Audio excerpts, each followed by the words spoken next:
fellow pool fans, and hope you are locked in and ready for some world-class pool. And it's in. What a performance. Ladies and gentlemen, we have witnessed some absolute thrilling matches so far.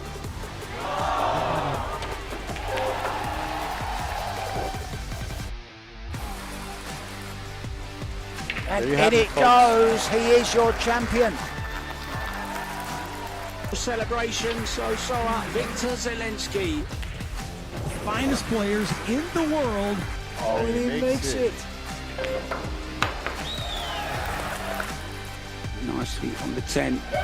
Jasmine Ocean.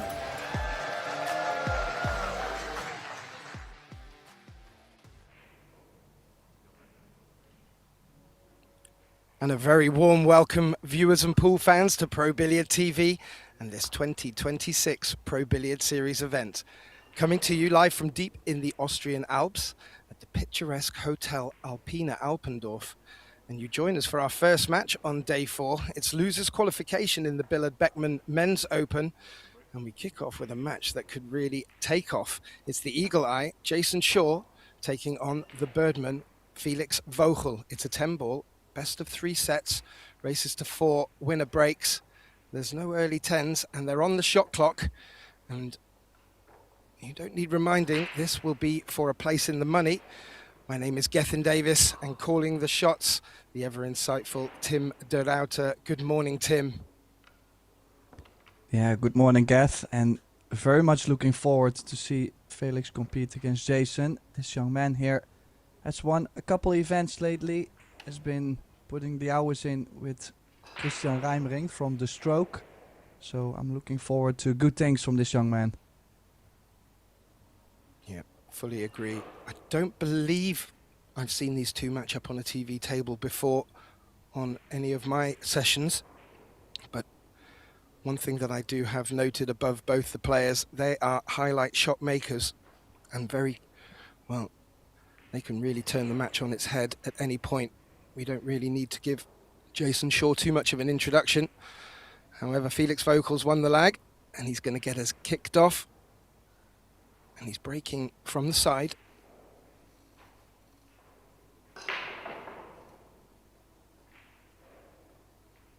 Have you seen any particular players so far, Tim, getting to grips with this break? I've certainly seen a few that are having to just settle in during matches.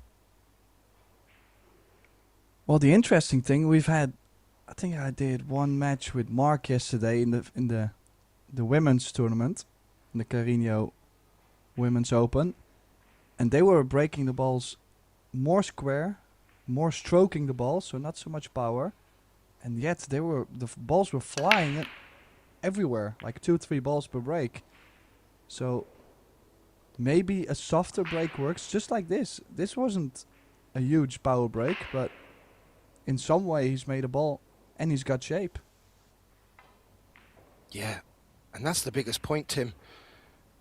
When players have been making balls off the break, they've just not been getting shape on the next ball. Well, certainly not to the consistency that we come to expect. That has turned out very nicely for Felix, and he can go on the offense straight from the get-go.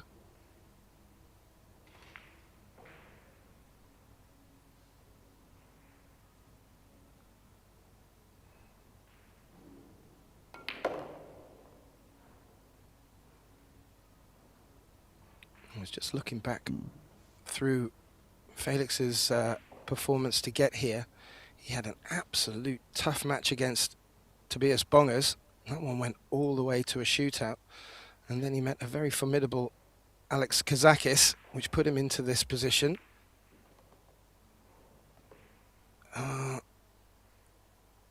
Is that what you were worried about, Tim?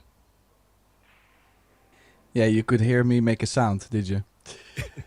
I was, because he had a bit too much angle, and if he would be going in front of the side, the cue ball would be near the middle of the table and the wrong angle on the 5. So he was trying to cross the side and get to where Jason is putting the ball in hand now. So a very early mistake from the Birdman.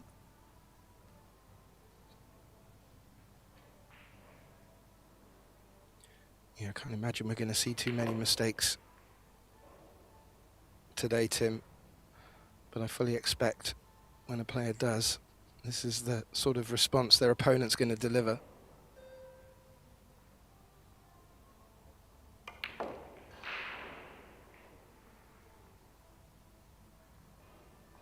Yeah, Shaw in general gets very comfortable.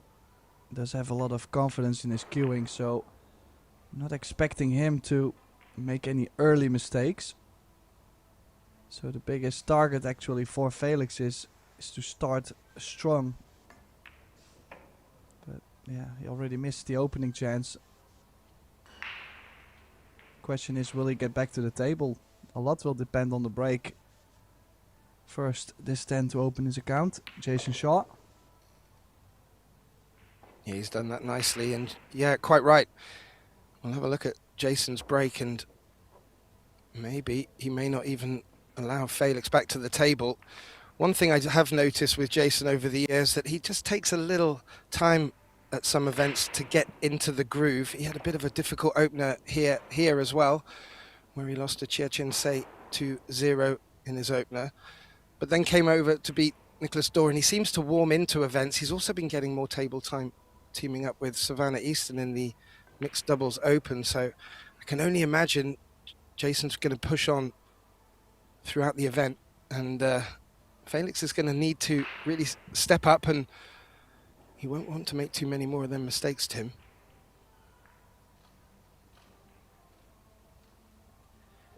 Yeah, and this is winner break.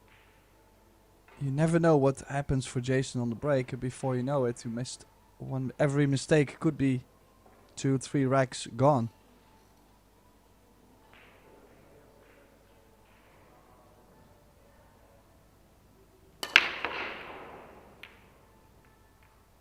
Well, 3 ball. Oh, this is, I mean, surely they will have to make balls with a bit of luck.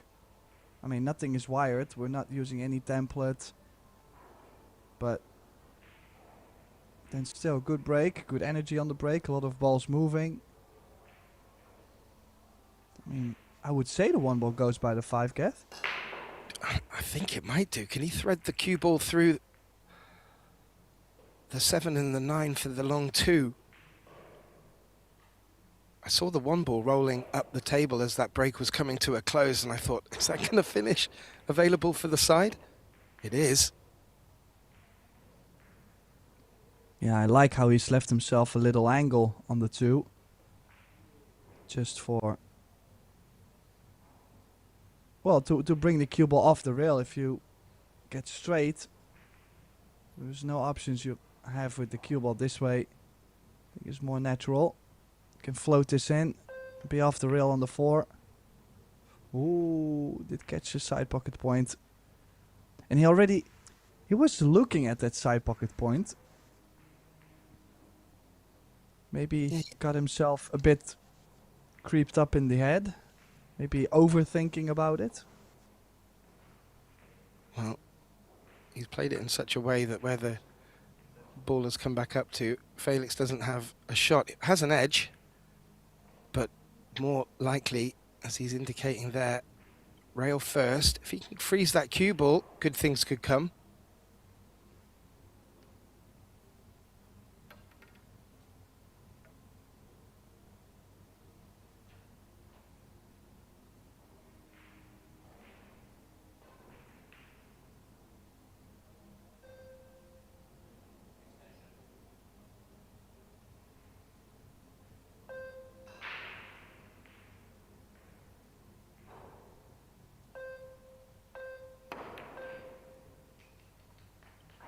Oh, he could, with the shot clock breathing down his neck. Great result. Yeah, the kick and stick. Always a useful tool when used properly. Now a bit of a shot here. We'll have to go over the bottom short rail. Even if he manages to kick it in, I don't think he's gonna have any shape.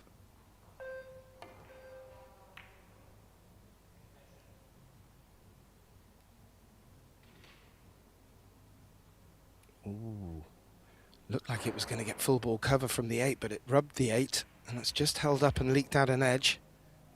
May be able to play a similar shot, but I'm not too sure if the 2's come far enough off the rail. Should probably just glance off the edge.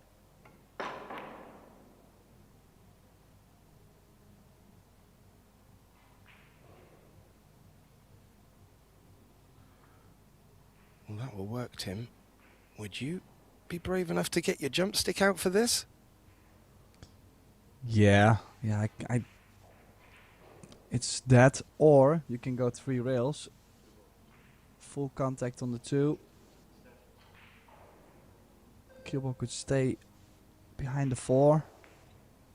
Good things that can happen off this 3 rail, but it depends. Maybe he finds the 5 ball to be a bit too far, a bit too close to the 2. That means you don't have as much landing space for the cue ball. That's probably why he's considering the 3 rail kick.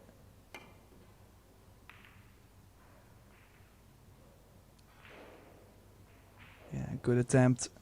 Just slight bit too much cut. No, full credit to Felix there, playing a good safety.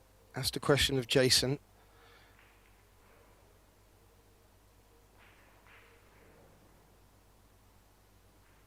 Will his persistence pay off?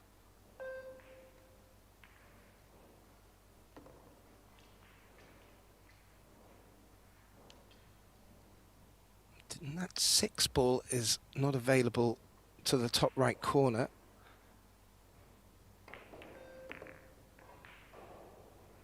Be interesting to see the angle Felix leaves himself on the 5.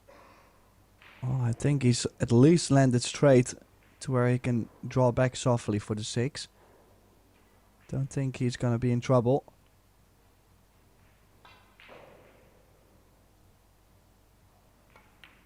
Definitely could have been early trouble to get the proper angle on the 5.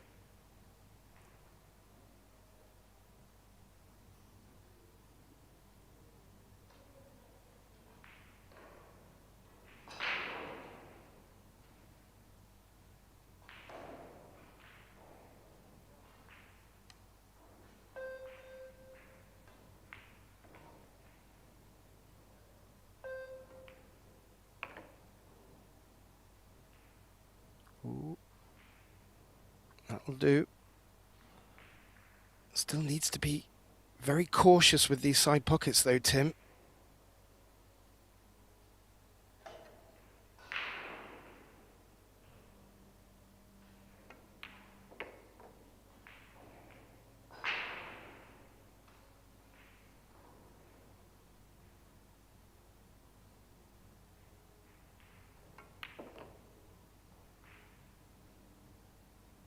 Yeah, he's picking them off nicely, and this is what we have come to expect from both of these players. But watching the way Felix has come through the junior ranks with his successes, we've got to see a real lot of this young gentleman, especially here in Europe, and now more so on the international scene. And he will not need opportunities like that to be able to put points on the board. Brings the scoreline back to 1 apiece.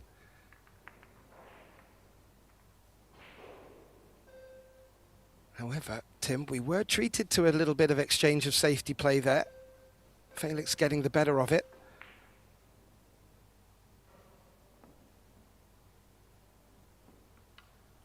Yeah, good quality of safeties from both sides. I mean, Shaw already kicking once, not leaving much on the 2, so good signs overall. I mean, I've seen other matches where one player actually struggles filling the table, and then the other player with the strong tactical exchange, well, instantly gets a new shot over and over. Yeah. Well, we know both these players have got great safety games. One thing that does sort of separate these two is their ability to get out of them as well. We've seen some fantastic escapes from Jason, some of them that have gone viral. But this young lad as well, he can really read the angles well, and he's not afraid to play them 3-rail kick and stick shots or similar ilk. So it's really going to be interesting to see if and when it gets a little bit dirty from the break and we get tucked into a safety battle, who does come on top.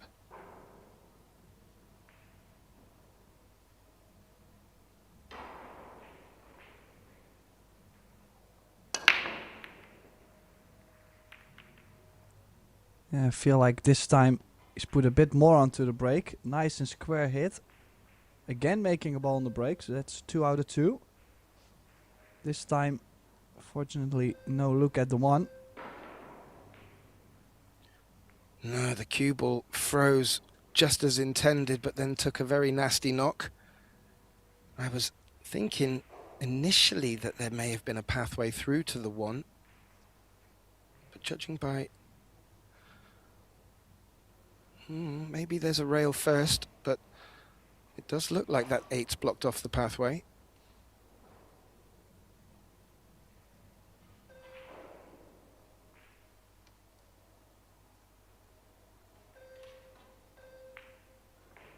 Looks like he might be pushing to a jump shot.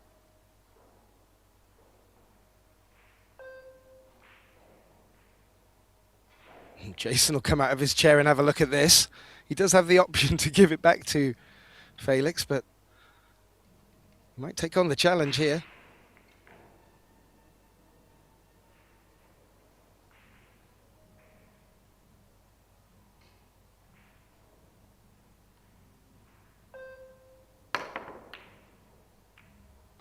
Yeah, very close. Look at the cue ball. We're a second on the land in his favor. I'm assuming we're going to see the jump cue again.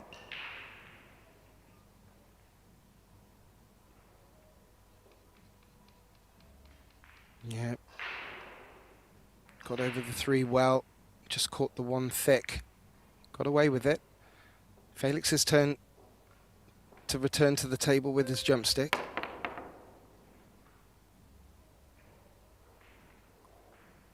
Oh, and that contact on the 6 has worked fantastically.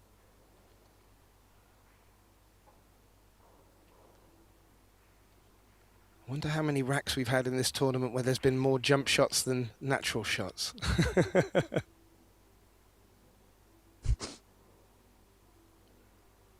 Yeah, what would be the record? Consecutive jumps in a row. There's another one on the 3 ball. A little smirk from Jason. I do know that we have our good dear colleague Michael Salmon listening in, who keeps all of the stats for this and our other match on table too. I'm sure he may have something to say about how many jump shots have been in a match. But I don't think we'll see another on this occasion. Felix giving the jump shot back to Jason. Jason not getting safe on this occasion.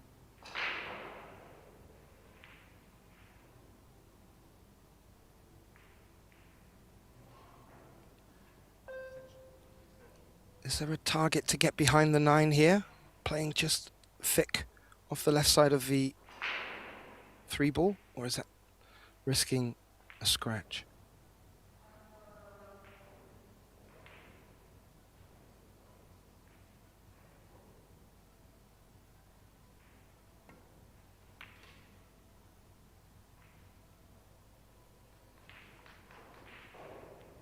Oh, I think he's done that very well, Tim. May have left a gap around the 4, but that's a very delicate shot to take on.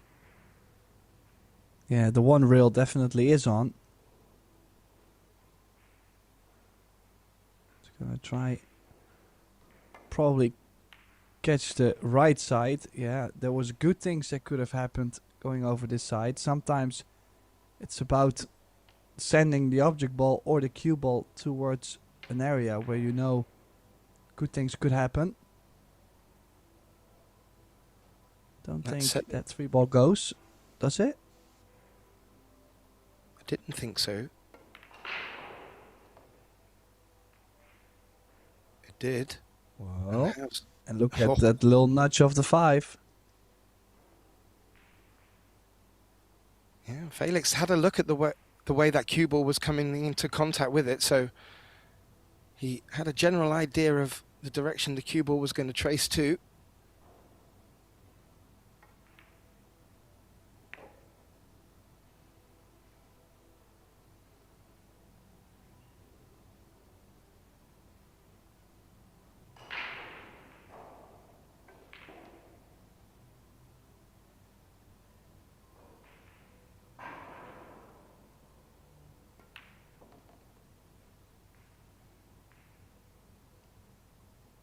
And that's opened up really nicely for him now after an exchange of jump shots.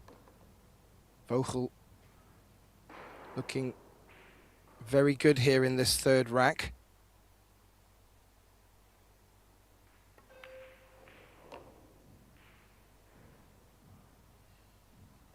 You have to say, Tim, Felix has a wealth of experience now playing such players of the ilk of Jason, that he won't be daunted by any occasion, and he gets a lot of TV table time as well. He's probably going to start becoming a veteran on the TV table before long.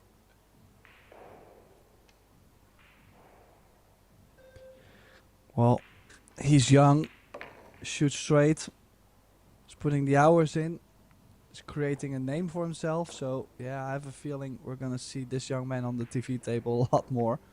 Taking the lead now, 2-1. After many jump shots in a row, this rack. Yeah, Jason does give away a lot with his facial expressions. I did mention about the live statistics. If you do visit probilliardseries.com, there's links to the full schedule of play and the matches and live scores on the other tables, and you'll also get a link to the live statistics as they come up on the screen. And I mentioned we bring you the statistics on both this table and table 2. We actually stream 3 tables. Over on table 2, Alexia Pachel is taking on Piers Labutis, and that's been brought to you with our dear colleague Mark White. And over on table 3, a very interesting matchup, Claudio Cacci taking on the Frenchman Alex Montpellier. We'll look to bring you a couple of updates as they're coming in. Bringing it back to here, and this young man leading 2-1 with the break. These are races to 4, best of 3 sets. 100% so far. Was that what you mentioned, Tim? Well, it was indeed 100% for Felix. 2 out of 2 breaks, at least making a ball on the break. Is it time yet to start praying for shape after the break, or stay focused on making a ball?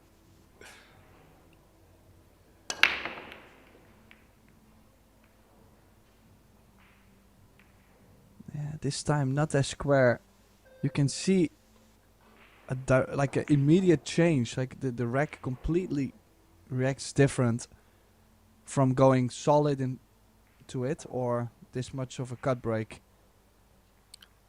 That looked like his hardest break yet as well, Tim. When I mean hard, as in he really hit that harder than certainly his opening break. Just wondering if we come back to the point you were making initially. Players seem to, whether taking a little bit off with better timing or rather a bit more control, have been making more balls off the break.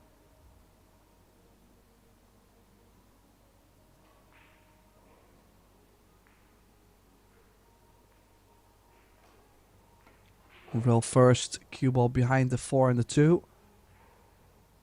Yeah, did not catch that thin enough, so the 1 ball leaked out. Main thing, I think, for Felix, besides trying to keep the heat on Shaw, but Shaw won't be able to get into that solid rhythm as long as he gets these long positions, long shots on the 1, no future on the 2, these kind of positions. as long as you feel like you're battling with a player like this, that's where you can make a difference. It's a good shot from Shaw though.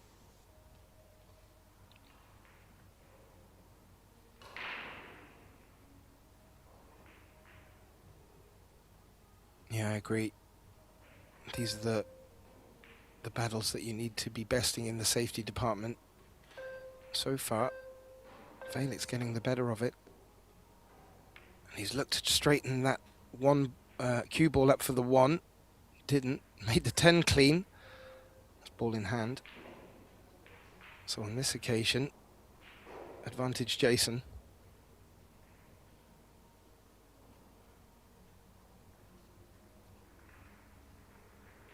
Yeah, just recently announced Jason Shaw is going to play a very long challenge match.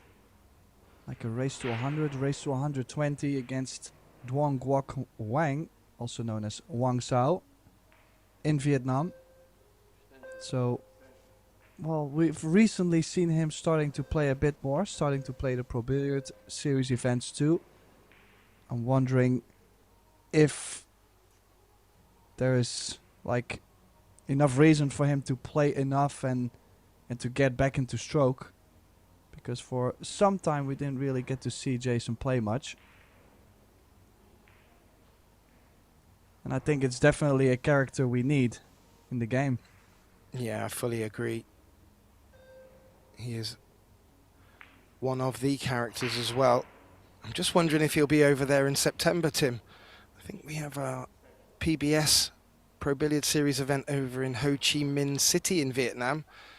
19th September till the 26th. Maybe he's out there for that and just trying to take advantage. Yeah, maybe trying to make it a double. Why not?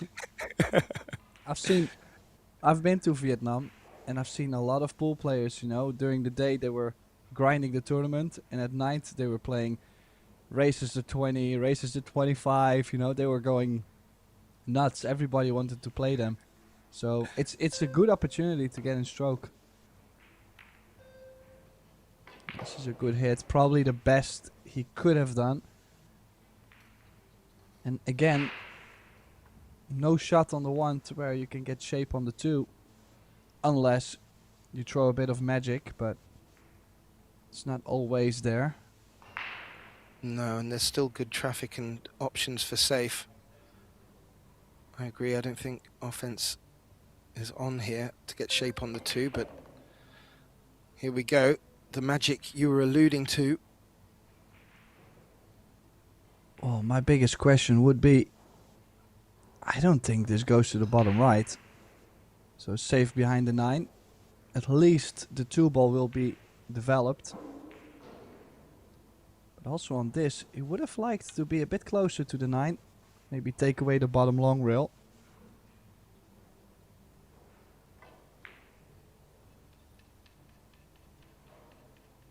You may even see an edge. No, going over the edge of the 9.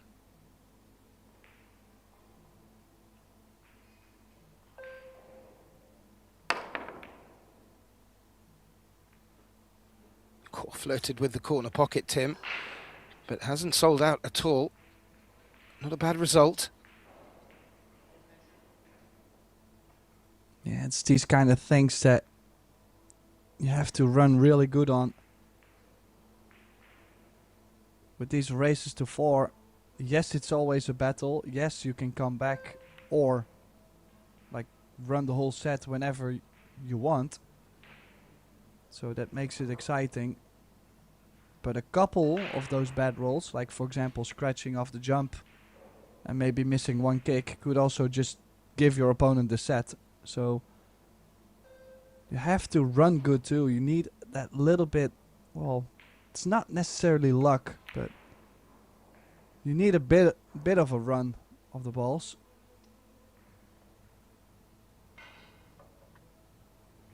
Yeah, Felix isn't doing anything risky, and he's doing what's needed doing to keep Jason, well, I would say at bay, but it's really preventing him from going on the offense, which is really when he's at most dangerous, in my opinion. But he's come up with a good safety here. Yeah, a really nice two-way shot if you look at the two ball. Was trying to make the two, obviously. But even better, tucked the cue ball under the 10. Now Felix maybe even queuing over the 10. This is a difficult hit and not so much luck. Like a contact is nice, but most of the time you're gonna leave something on, and he has. Now if Jason slices this in, runs the cue ball in between the 4-5 and the 4-9 out, could leave himself the cut on the 3 ball. I have to say, he wasn't far away potting it there, Tim, but quite right. It was always difficult to leave it safe after making contact. And the balls that started to look a little bit tricky, certainly that opening 2 ball, now developing quite nicely. He's a bit funny on the 4. Yeah, the shape from 3 to the 4 was tough too. The 4 only going to the left middle or the top left. And that's where the miss comes from. And, well, kind of donates the rack to Felix, leaves him straight in. And he's done all the hard work.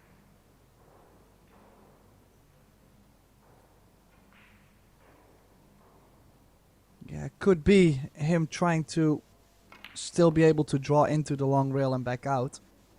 That's the most common reason to miss that kind of shot on the thick side.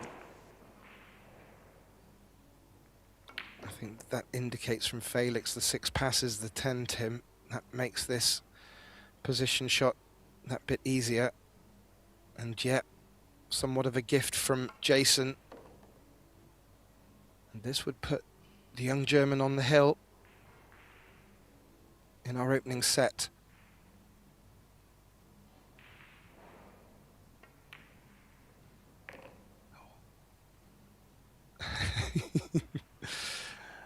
I just had a little woo as that 7 ball just thought about it.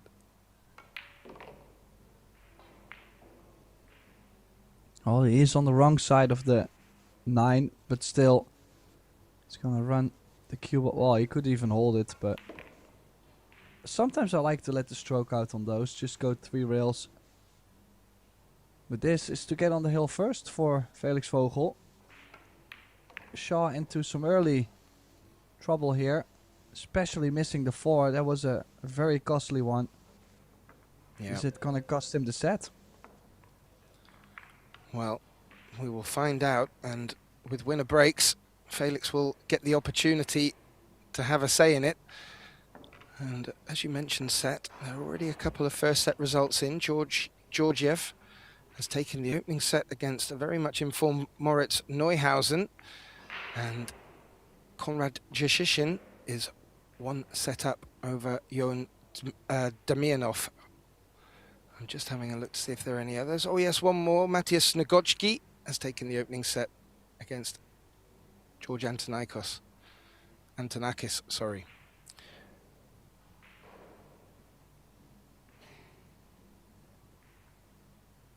Now, will persist, I would assume, from the side. As you look at the break success, Felix now at 67 with that 1 dry break.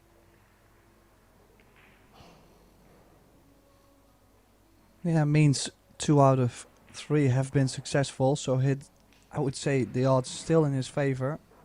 Just gotta make sure he gets that square hit in, not too much cut. Yeah, I like this contact better.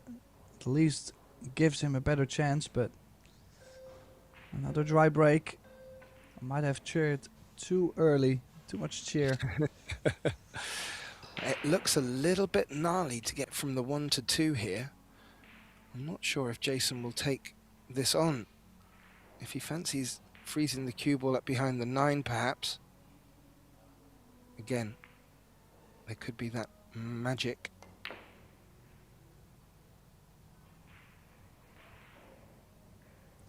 No. Yeah, slight difference, though, from how well he usually puts his cue ball is the fact that, again, he left a little bit of a gap with the 9.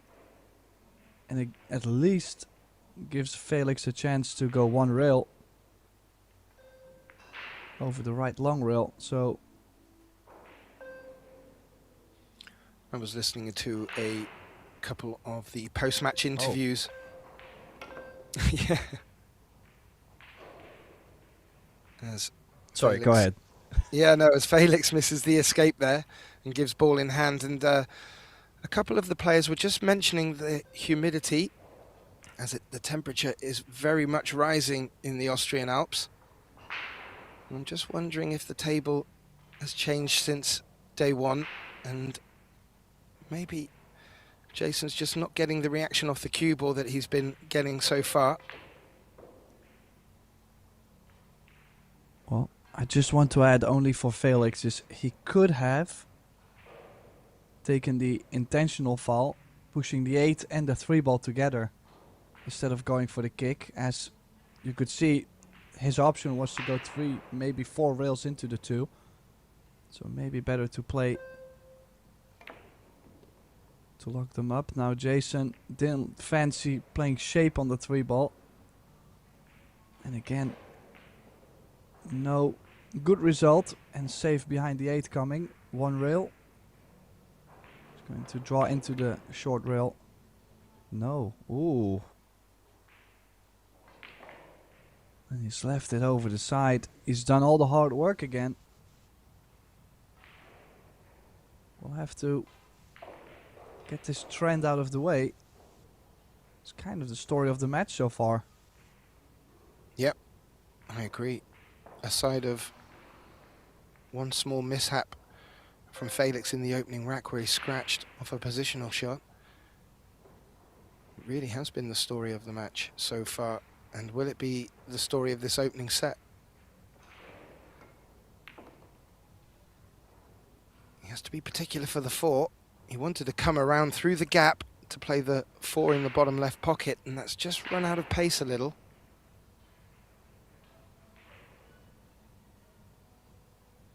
Might still be on Tim.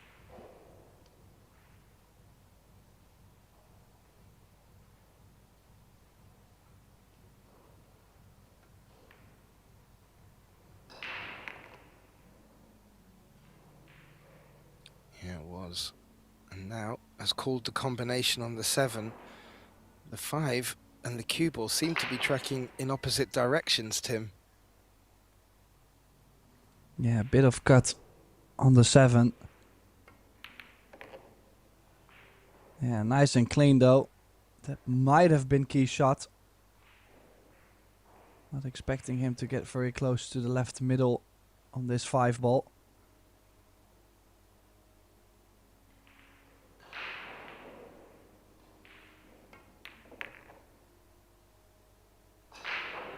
And you have to say, Felix deserves this. He's put in the grind in the safety department and has made some great escapes as well. And he seems to be able to pounce on the mistakes of short, which don't normally come that often, so when they do, it's very important to do so. And this has been a very nice performance in this opening set.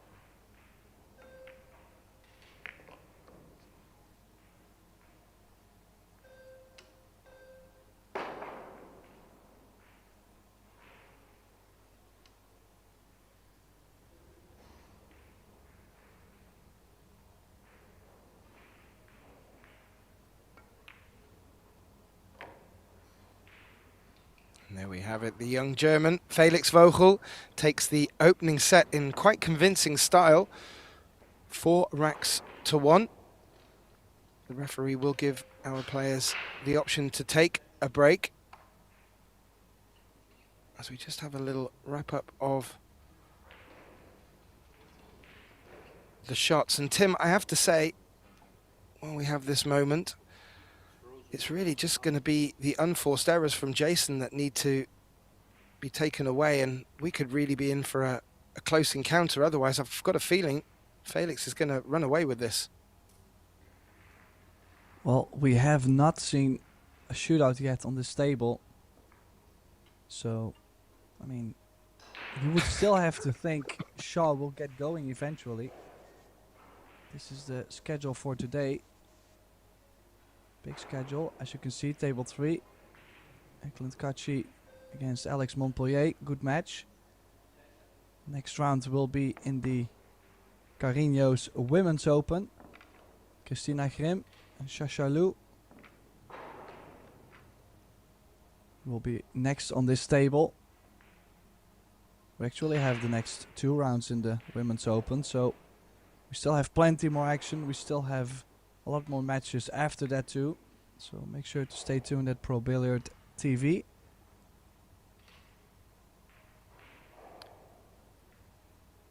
I'm assuming the players have taken a break.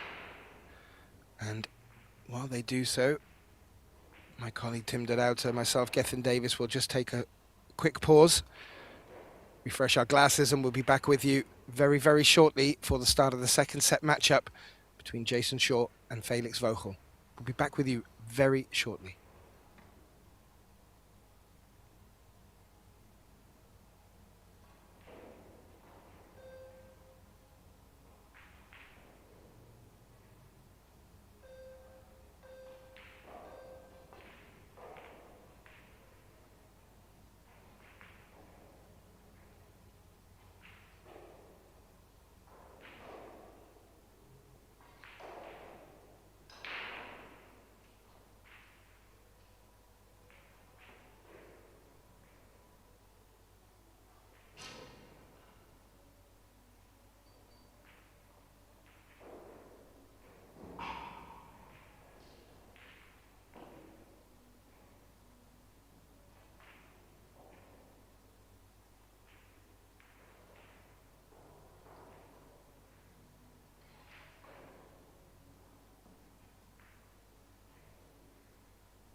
And a very warm welcome back, ladies and gentlemen, to this losers qualification matchup in the Billard Beckmann Men's Open. Jason Shaw trailing by 1-0 against the young German Felix Vogel. As we kick off our second set, my name is Gethin Davis. Back in the box with me calling the shots, Tim Dedauter. Welcome back, Tim. Yeah, thanks, Geth. And we're going to find out very soon if Jason can turn things around in this second set. Could be in for a tight one. Well, I would fully expect so, Tim, with the prize pot of $125,000 and this for a place into the money. You can imagine both these players will be very determined. So far, advantage is Felix Vogel, and he's at the table with a good look at the 2 now. And 3 is hanging off the edge of the 10, so looks like offense. Well, that's some trouble. Now, 2-rail escape has called a 3-ball maybe off the 8, but if you can catch the left side, play the proper pace, you can have a lot of safety opportunities. I like going 2 rails into the 3. If you catch it full, it can get safe. Half ball, even if you flick the 3-ball. Is he going 1 rail to kick it in? I'm not a big fan. He's trying to go around the 9. I don't know. I like the 2 rails, Gath. With the traffic that's around it, Tim, I agree. Coming this way, if he catches it thin, both 3 and cue ball are going to come over to the right side of the table, depending on how hard he hits it. But he clearly sees something that he fancies. He's picked up a chunk of the 7, which may help.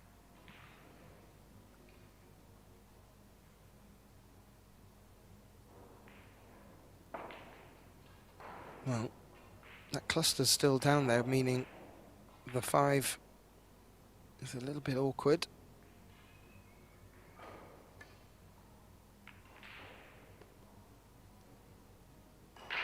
He's taken the combination on Tim and made it. Left himself a nice angle to float back up for this 4.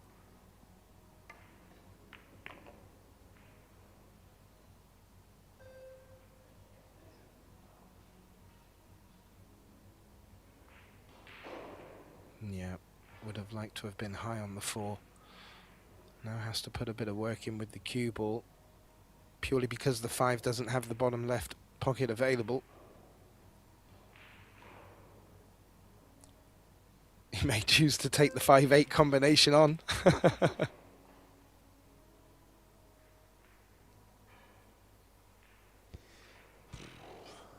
Well, I don't know. You got me thinking there.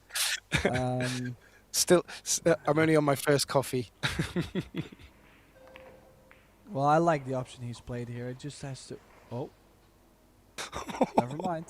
He's going for this 8-ball. Okay. I was going to say, I don't mind just rolling up on the 10. Make sure the 5 gets under the 8, for example. But, you know, he's put himself in great shape to go for the combo. Almost straight in. And now one good positional shot to get to the 6. Now, so far, this is looking like a replay of the first set where Jason won the opening rack. It's just that the engine started stuttering after that. Yeah, and more importantly, it was from the rare mistake from Felix, as with this occasion. But he's picked these apart very nicely. Clearly has had a little word with himself during the break and said, okay, let's take it to this young lad and see what happens. Got an opportunity and has taken it, and we may just need to let our viewers know that Jason hailing from Scotland, I hail from Wales. We're both Celts, so when there are some unusual things going on, that tends to come from us lot.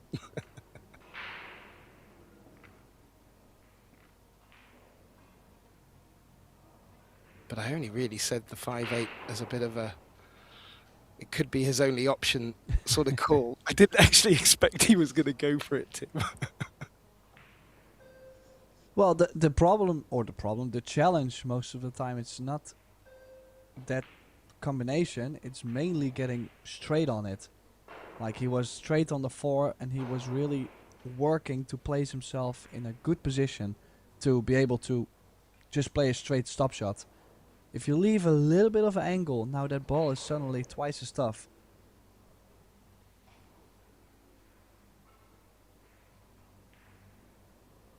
And a worked out very nicely for Mr. Shaw, and he now stares down a 1-0 lead in this must-win second set with the break. I think he was 100% on the break when we last looked, but he'd only had one, maybe two. Well, not sure. Well, I can imagine why he's not looking happy, but he's made a ball. Well, he's probably not looking happy because of how the 4 and the 7 landed. Could play the combination and run the cue ball 2 rails into the 7. Should not be losing control on the 1 ball.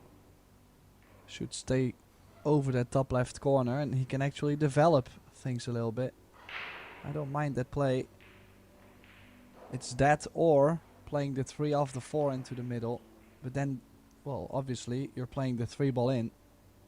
It's more risky to still be able to be on the 4.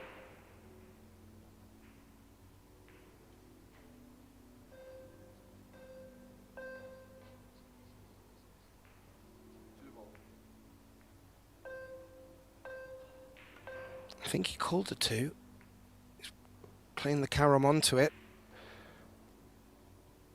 And he's now straight onto this 1 ball. I'm very surprised he didn't go for the cut combination and then at least to run into the 4, the 7, develop something right away. I kind of like finding an angle on the 3 to be able to run the cue ball either in or behind that cluster. It's like a little glove there to aim for. Can he Well, follow we know Jason, he likes to go aggressive, so he's definitely going to try and play the 3 ball into the middle of the 4, possibly sending the 4 over to the bottom right corner. But your speed got to be so precise. You don't want the 4 ball to freeze up on the bottom short rail, which could happen if the 4 catches a piece of the 7. So there's challenges. I'm even surprised he's played it at this pace. Did he play for safety on the 4 after? I can only...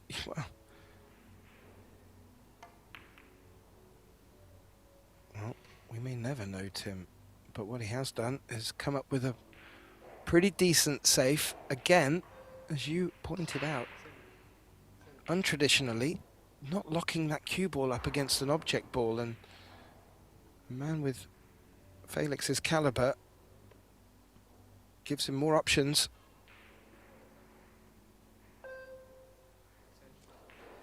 I mean, almost everything on the right side, on the top side of this 4 ball, could give him a good result. Like, if he only catches the top, the 4 will go towards the bottom short rail. Cue ball runs towards the 5 and the 7. No, this is not it. I was gonna say, if he catches the other side with the proper pace, many good things could have happened.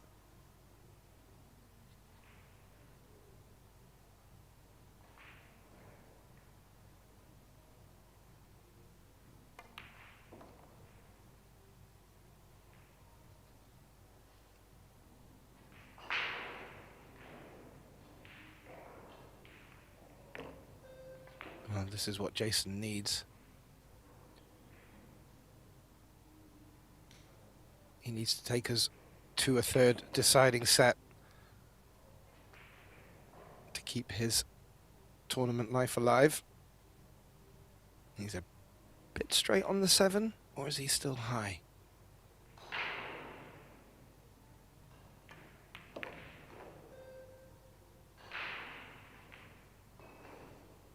Not a problem. And this set should not be taking the same pattern as it did in the first. Jason able to take the 2nd here as well and take a 2-0 lead against Felix Vogel. And it will be Jason to break.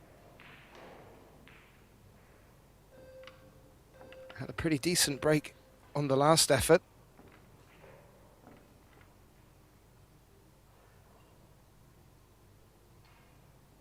Well, breaking from the side rail, there's only a couple usual suspects, just like the one ball tracking towards the middle and the ball behind the one. And then it's the four-railer. The ball's on the corner, depending on what side you break from. So you have 3 balls that could go. But most of the time, when these balls don't go, players already complain. I think with a more square hit, more good things could happen. Other balls could be going. It's a bit of luck. Still, yeah, Felix in this second set, not so great. But Shaw also not so great in the opening set. So, looks like they're trading off so far. Yeah, makes the balls behind the one bit much cut. No shot on the one. Besides the safety.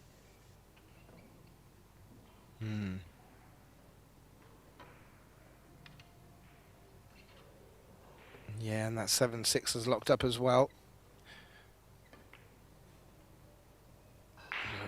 Looking for cover on the 3.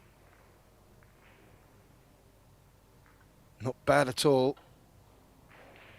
I do think this is a makeable escape for him here. I'm not too sure what he'll get as a result, though.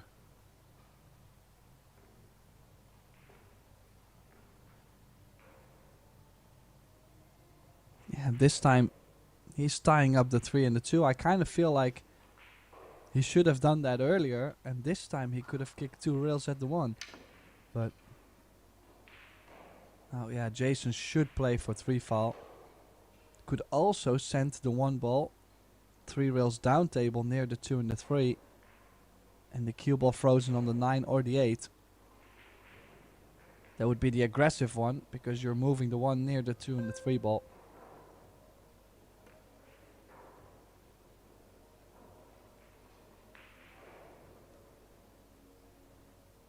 Well, there's definitely a jump on. Oof. It's tight, Tim. But yeah, that's a brave one to take on.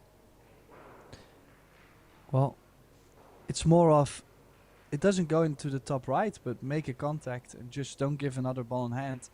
Could be enough with 2 clusters on the table. He's going 3 rails, but the 9 ball comes into play on the 2 railer, so has to play 3 rails.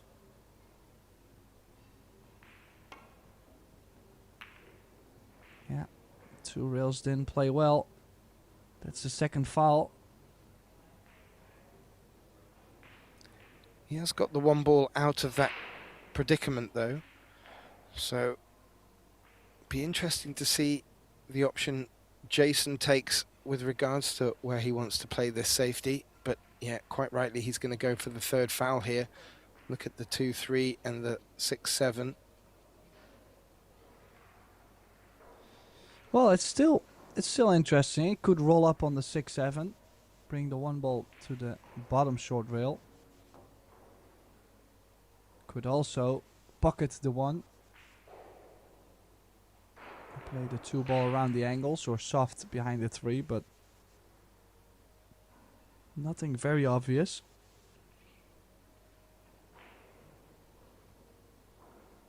Oh, cue ball 3 rails under the 2 and the 3. Needs good pace. No, the line was not great. This might be a jump. Might even have an edge. He may have an edge. No, the jump cue is coming out, so don't think this rack will be decided by 3 fouls in a row. No, the 2-3 clusters opened up as well.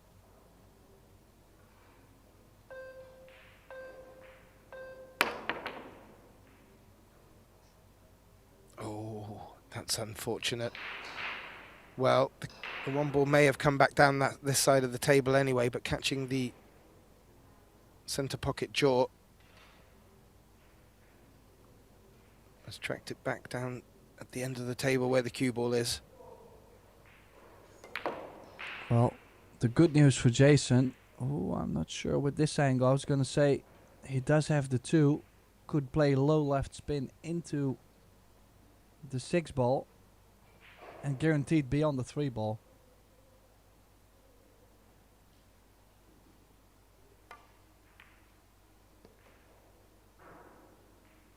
He just had a look to see if it would go in the side pocket. Yeah, because I think he had a bit too much angle on the 2. As you could see, already had a very smooth, soft, pinchy stroke to even be able to hold the cue ball there. I think he might be playing just a safety. And this is much more like it. Like, this cue ball is already a lot better. Felix will have to kick in front of the side with a lot of spin. That spin making things more sensitive. I think he's still able to get there. But also with 4 balls on the rail, how are you going to get lucky even if you make contact on the 6? Like, what are the good things that could happen?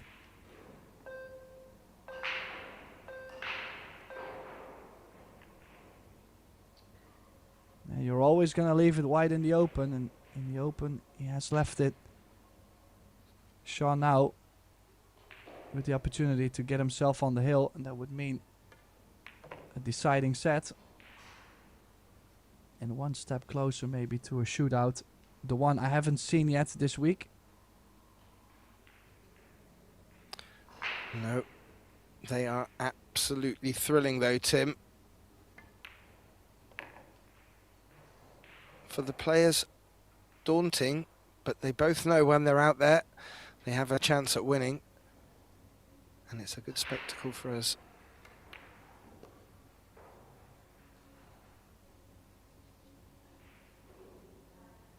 Jason Shaw looking good to take the hill in the second set.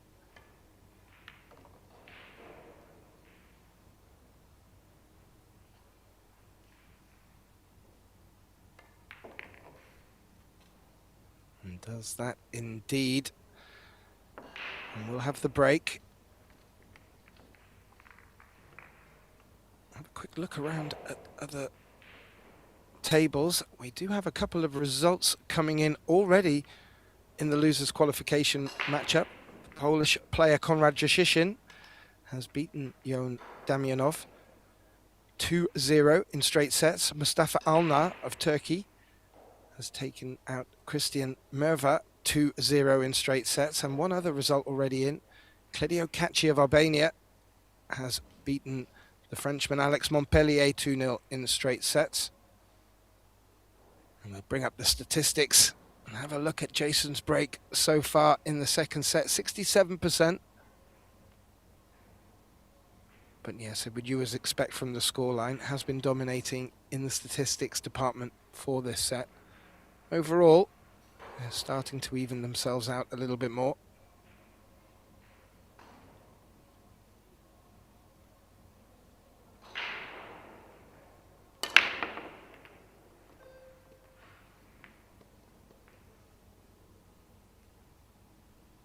Three balls down, Tim. Or is there more? 4. Yeah, what does a human being want more? Again, the cue ball tracking towards the side, but look at them balls flying all over. So that means only a couple balls left to get this into a decider.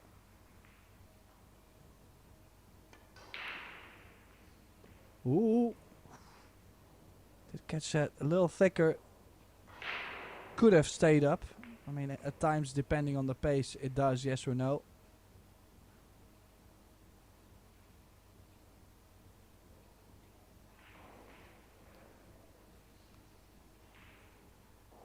Well, there's not much work to be done here.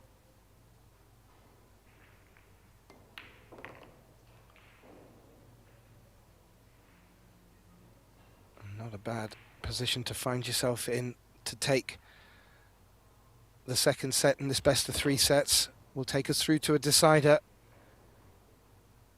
And well, you have to say, there's only been 3 mistakes from Felix in the whole match, and He still finds himself needing to battle out in this third set decider as long as this 10 ball does drop.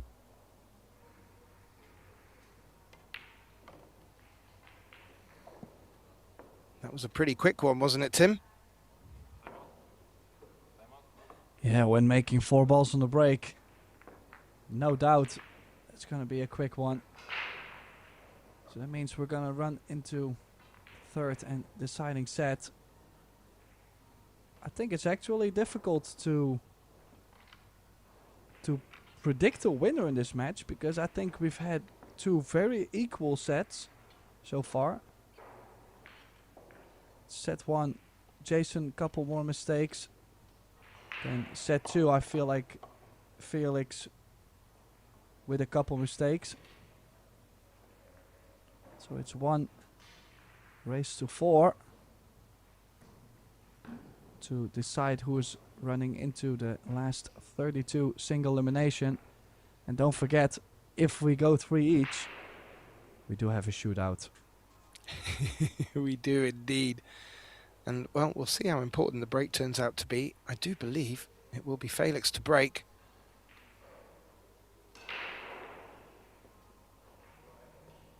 As you can see in the balls pocketed, Felix 37, Jason 51, but both of them like for like, set 1 and 2.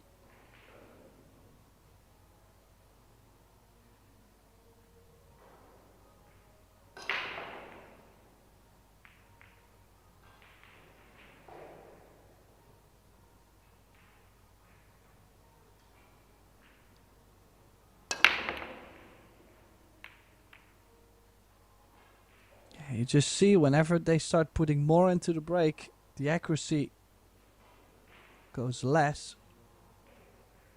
And now suddenly they become dry. Not as square of a hit as he did in the beginning.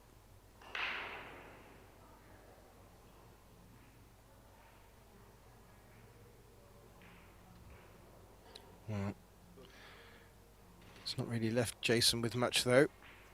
So a push, very much likely the call. As for where you will push to, well, Jason's coming around to have a look. He'll need to have something up his sleeve, because if he leaves anything obvious for Felix, Felix will not turn down the opportunity.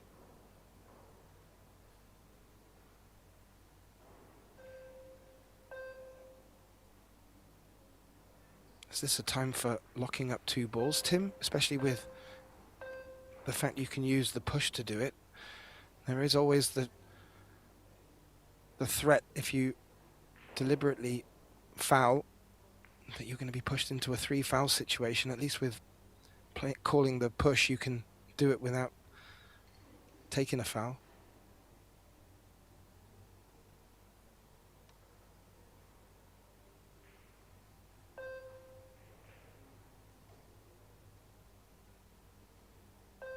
Or would you want to play from this position? I honestly don't like it as much. Also, the fact that you're gonna leave a jump on most of the time. It's not easy to go into the short rail and out and freeze someone on the ball. So Felix leaving it open for Jason. Does have a couple challenges. 7 ball, as you can see, doesn't go by the 10. But also, if he manages to solve the 7, the 8 to go to the 9, that's where nasty things can happen too.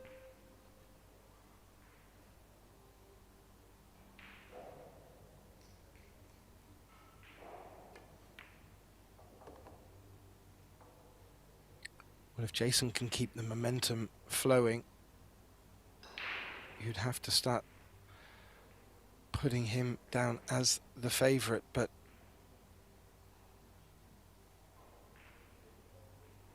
it's not completely a given this run out here.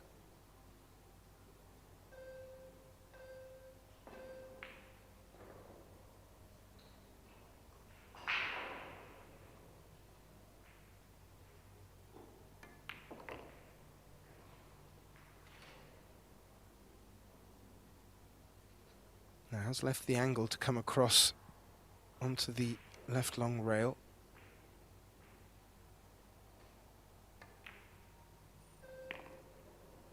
Doesn't want to run into it, or does he? Well, I don't think that's exactly what he wanted. But hey, he's got a shot. But he's going to run into the 10. So now he will have to figure out. No, he's playing safe, sending the 7 over to the 9. Cue ball behind the 10.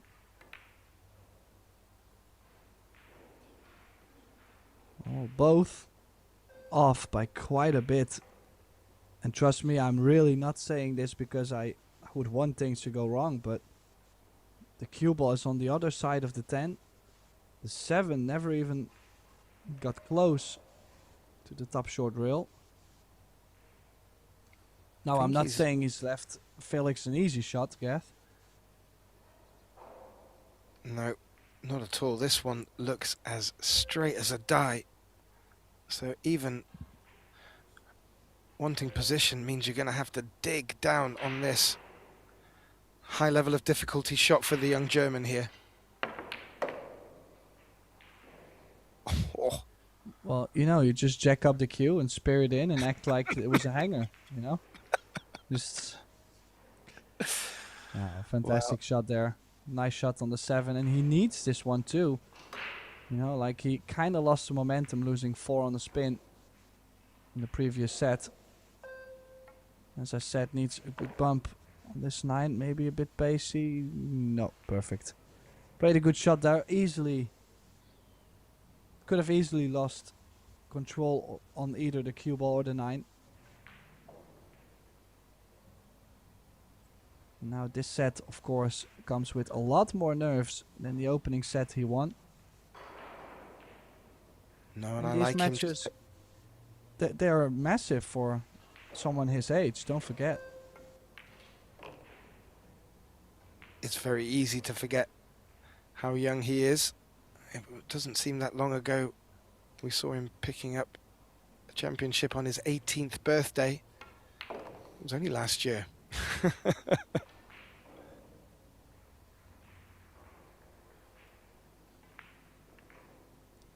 Yeah, so the opening rack in the third set, in the decider, goes to the Birdman. Yeah, Jason again on for the run out, and then gifting the last couple balls. Indeed. And contrast to the second set.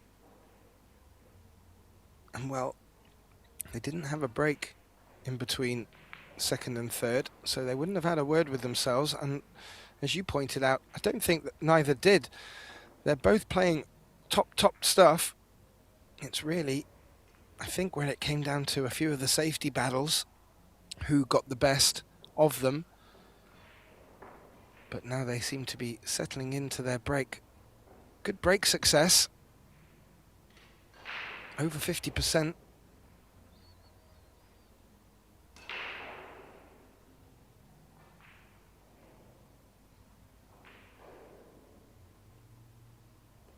Now can the Birdman push on from here? He would ideally like to keep Jason in his chair now, Tim. Well, let's see what the table gives him. What the table has to say about that.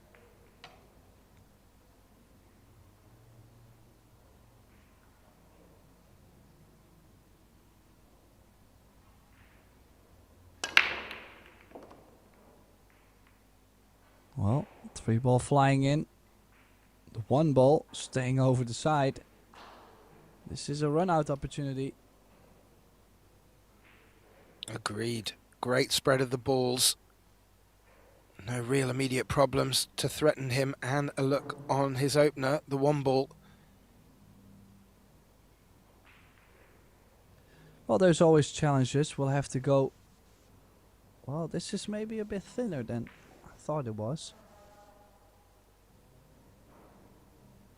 Needs good speed control on this. How is the pace? Nicely done. It's all about the first couple shots, especially 4 to the 5. I think it's easy to land with too much angle on the 4. And then it's gonna get tricky to get on the 5 ball.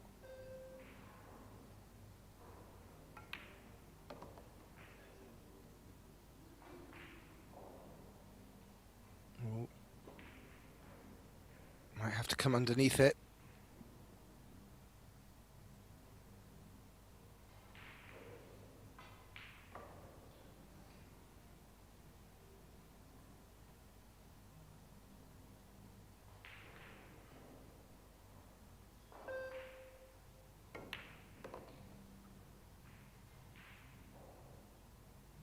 That will work very nicely.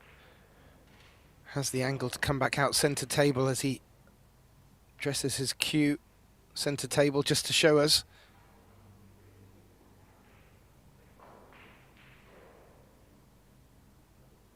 You see in the background, Tim, the crowd starting to fill up. Something I haven't mentioned yet.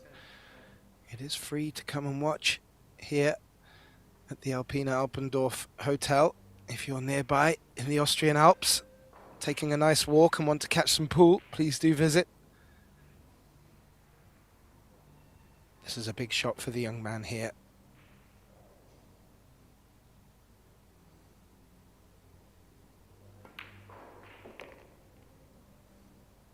Yeah, taken a bit more time on the 5. But then again, it was just a slight angle he had. So needed a positive stroke. It's one of those shots that everybody's supposed to make, but at times actually be missed.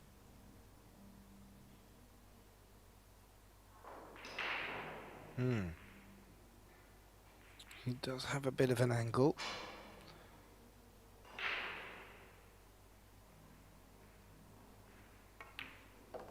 Looking to draw back though. And yeah, you called it from the break. It was definitely a run-outable layout for him, and it still needed doing, and it's getting to that part of the match and also tournament, Tim, where a little bit of extra pressure could be felt. But if you were to look at Felix's face right now, he doesn't seem to be under any pressure at all. Looks to be as cool as a cucumber out there.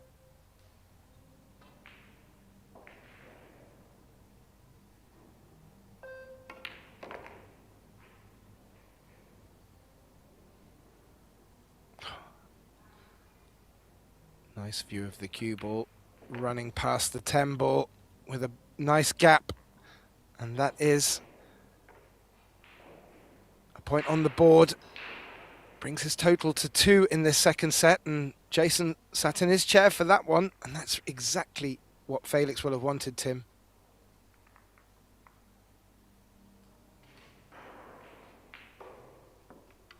Yeah, in the end, this rack showed us that it looked to be a bit more tricky than we probably thought. But he managed things nicely. Cue going perfectly straight. As you could see, the delivery every time being nice and pure. A 2-0 lead. Needs one more to at least guarantee himself a shootout. Now, don't forget, we do have another round coming up in 40 minutes from now. Christina Grim and Shashalou will be on this table. Of course, we do have table 2 and table 3 available. Table 2 does have live commentary. Table 3 is just for everybody that doesn't like us talking, I assume. The silent treatment. Yeah, there's some lovely matches coming up for our viewers and for us in the box. The 3 p.m. round in the women's event will be a winner's qualification, and then we return at 5 p.m. for men's last 32 action, and then it really hots up at 8 p.m. just as the weather will be cooling. We'll continue with our mixed doubles event. Now, just have a look at the break success. Both players have been delivering very good with the break. Can Felix repeat, or rather rinse and repeat from the last rack?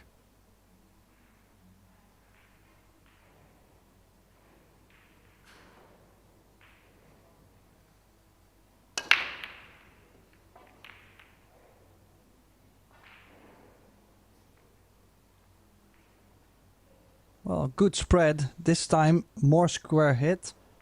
A lot of balls moving up table at least. It's not the perfect formula to make a ball, but at least things are happening.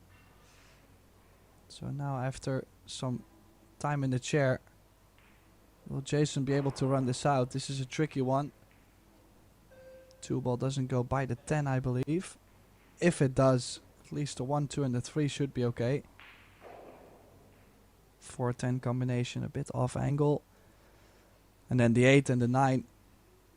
That's also a little bit of a layout where things can go wrong. First, he's actually doubting it a lot if the 2-ball goes.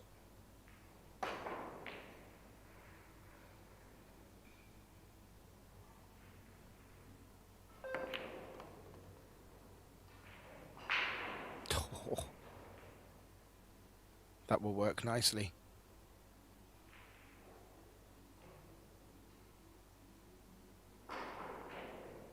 Now he's having a look at the 4-10 combination, because that could be what he's left with if he's able to get shape on the 3.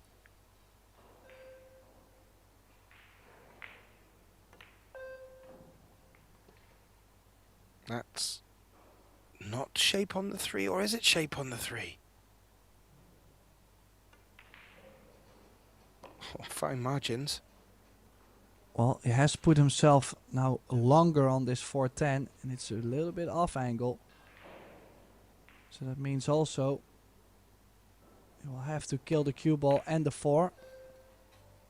Oh, he did cheat the pocket, okay. So nicely done.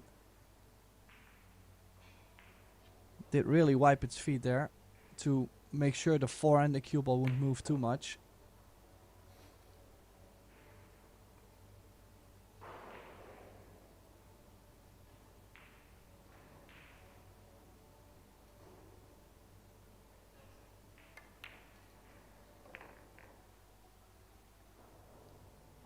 As you can see, more than enough gap between the 9 and the 8.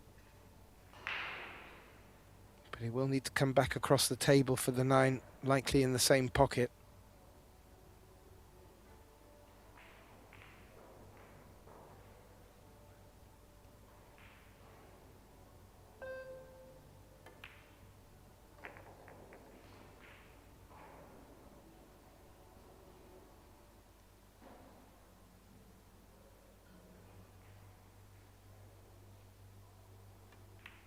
Gently drop this 7 in.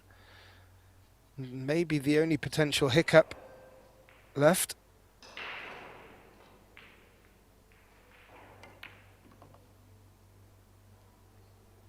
As you can see, I think a lot of players were going to play to the bottom side of the 9.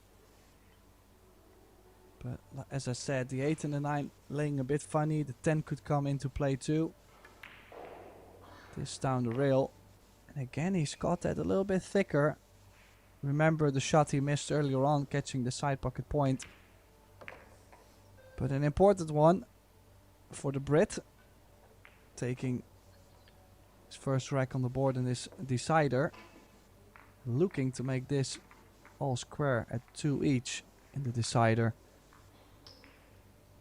Yeah, it looked like Felix had just kept Jason at bay and done exactly what he needed to do to get off in this 3rd set, but one small opportunity, and it wasn't really the most straightforward of opportunities for Jason. But he's picked them off nicely, gets his first point on the board, and we'll start to ask questions, but more importantly, getting back to the table with the break.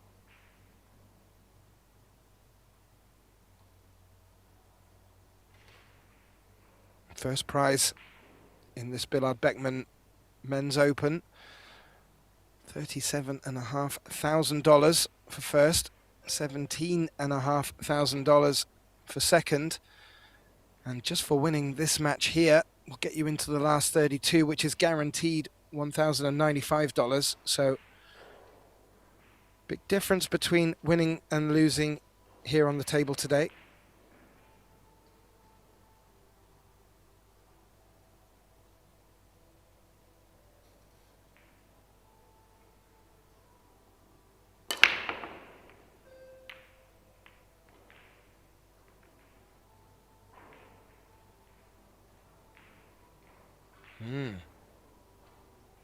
A swipe of the hand, Tim, from Jason.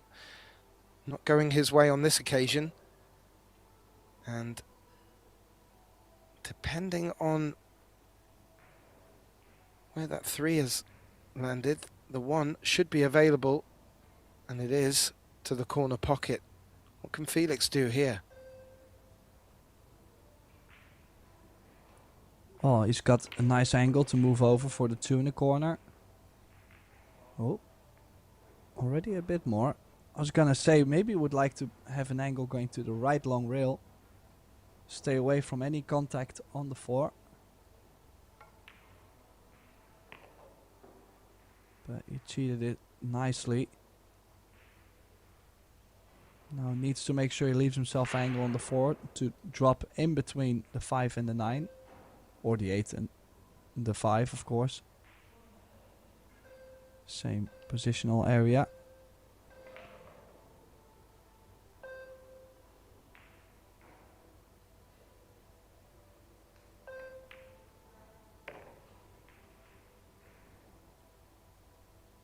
Played that nice.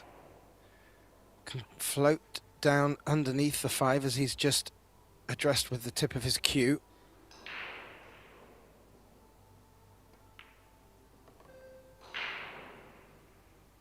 Six to 7, foregone conclusion. This is looking very healthy now for the Birdman.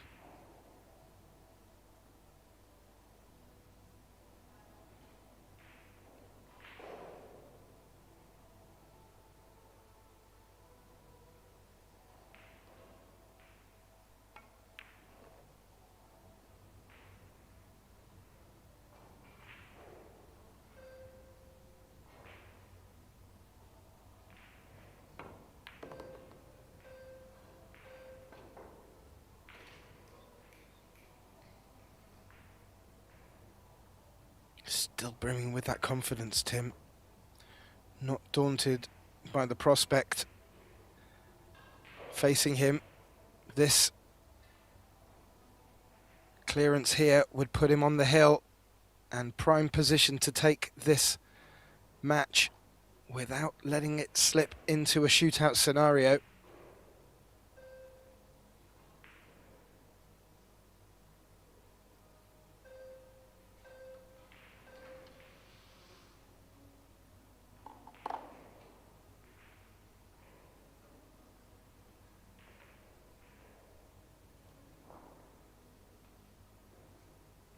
Taking his time.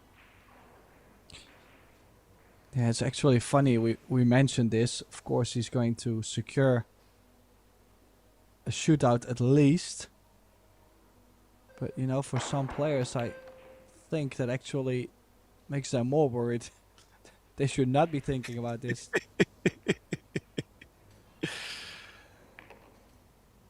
Well, if they're able to use it as an added incentive just to make doubly sure, why not, Tim? Because Felix Vogel, he gets himself on the hill in the 3rd and deciding set, coming back really well after Jason Shaw with his onslaught in the 2nd set, and now finds himself leading 3-1, needing just 1 more to guarantee his place in the last 32, which will be kicking off at 5 p.m. today. So we will have more men's action. Just to note, following on from this, we will move into the Belarus Carrinho Women's Open event at 12 o'clock, 30 minutes from now, we hope. And they will move also at 3 p.m. into the winners' qualification of that event. And at 8 p.m. this evening, well, set your alarm clocks. It's the Predator Mixed Doubles. And there have been some fireworks so far, and I can't help but think that's going to continue. Now, are the statistics gleaning anything of interest to you there, Tim?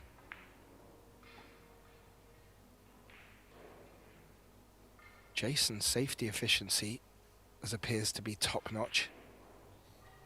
Well, the main thing my eyes are on whenever I see those stats is the break.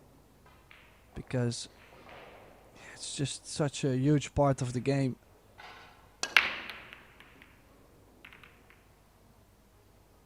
Anything? Oh, no. A lot of collisions in the center of the table. The 5 threatened Tim. It did threaten, but it hasn't dropped. I didn't think the 1 went into a very favorable position for Jason here.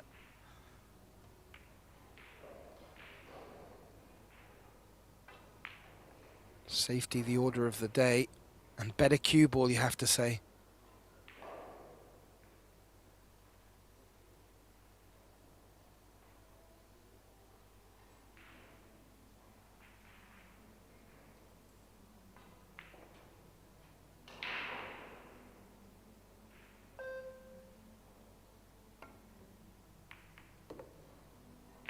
Oh, what a shot there. And look at the shape. That is an absolute keeper. Made the 5 as called. A little Brucey bonus as the 1 follows it in, and couldn't have asked for better shape on the 2, Tim. This could be the moment for the young Felix Vogel, the Birdman. Yeah, biggest problem though. That 3 ball from this angle. Honestly, from most of the angles I looked at, didn't look too great. The 8 does come into play. It's not like you can cheat it a little bit over to the open side of the side. You have to play it dead straight in. And don't forget, he would like to have the proper angle on the 4 to run to the 6. And yeah, as you could see, ball in hand for Jason. Yeah, he tried to do that a little bit more. He had to, but it wasn't easy. Wasn't immediately obvious that he'd fouled either. Jason didn't get out of his chair. Felix called the foul on himself. Wonderful sportsmanship from Felix.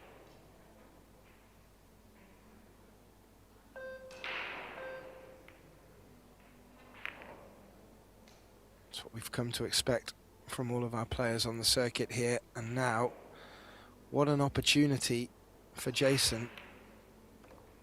Could have been sat there thinking his tournament life was over at that point. You can just see, caught a feather of the 8 first.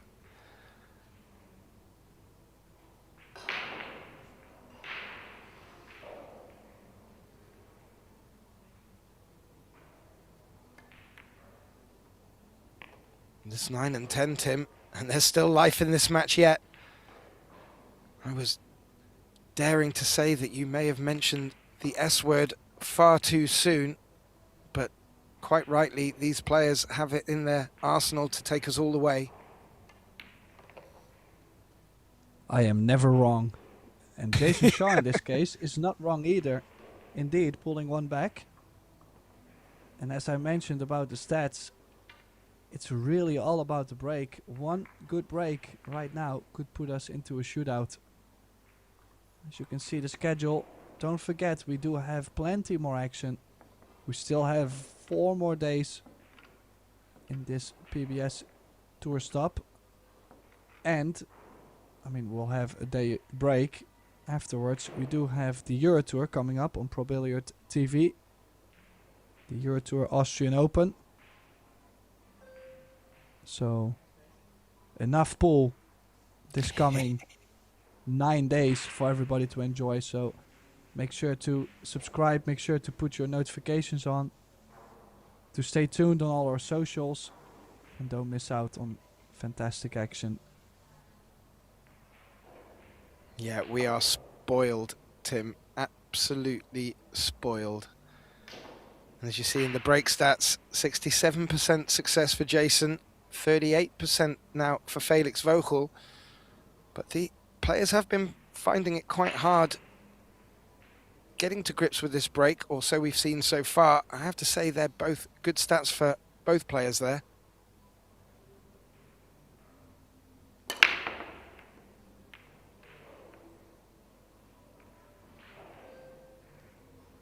Of course, they would like them better, and Jason Shaw would certainly like them better. That's a dry break and a clean look at the one. No offense really visible, but good opportunity for Felix to put Jason in the spot of bother.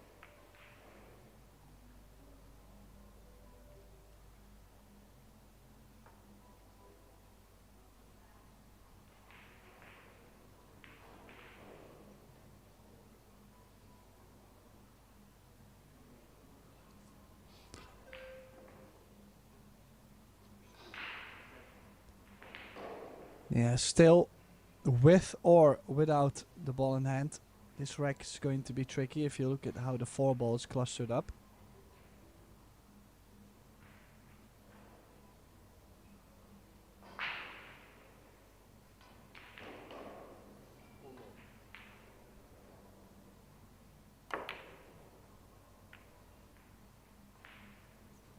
Nice hit. I gotta say, I was a little bit surprised by the safety shot Felix played. Again, I really like to go 2 rails, stick the cue ball with the 2, and bring the 1 ball to the bottom side of those 4 balls. This gives Jason too much space to make a hit, in my opinion. Yep, and also holding that 1 ball close to the cluster does lend itself to have favourable results coming out of the safety. So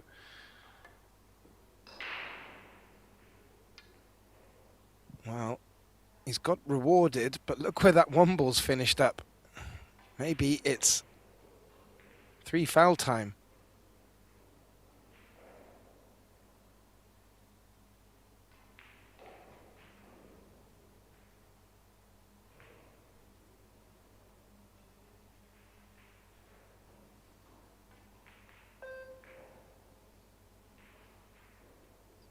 That's what it is, Tim.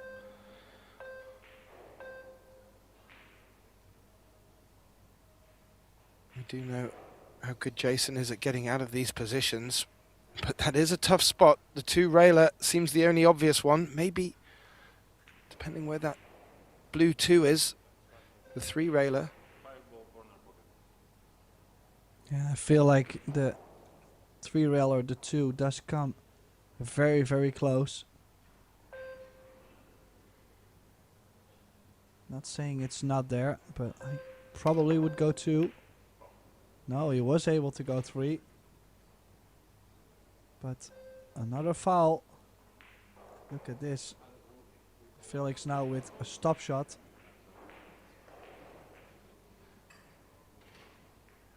Yeah, made it too short.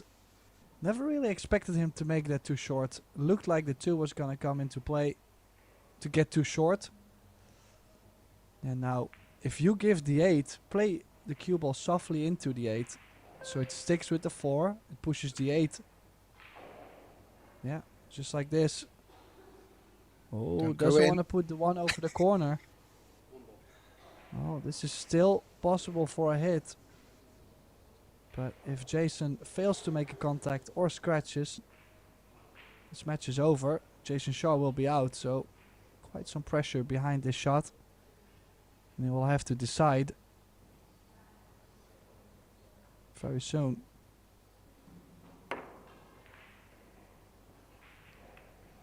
Well, and it's not there. So, Felix Vogel, Gav. What a performance, Tim. I'm a bit lost for words. He's played out of his skin, and I like the way he finishes with 3 fouls. He'll progress through to the men's last 32. But don't go anywhere. We will be back in 20 minutes for more action. Coming up on this table, we will have the matchup between Christina Grimm and Shasha Lu. And that will be taking place, as I said, in 20 minutes. Congratulations to Felix Vogel. Commiserations to Jason Short.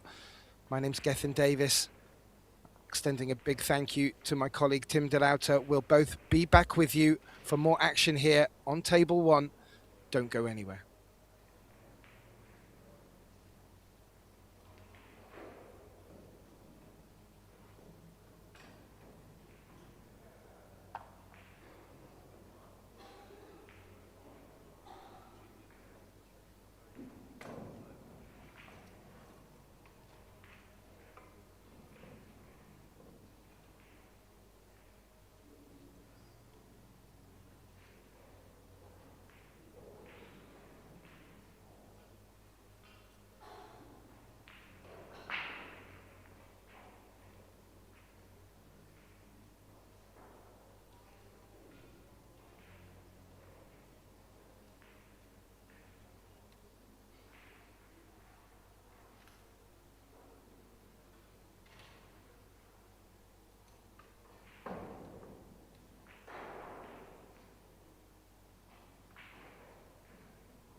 fans, and hope you are locked in and ready for some world-class pool. And it's in. What a performance. Ladies and gentlemen, we have witnessed some absolute thrilling matches so far.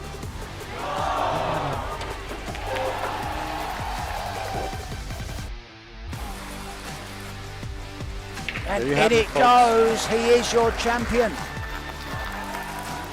Celebration, so Victor Zelensky. The finest players in the world.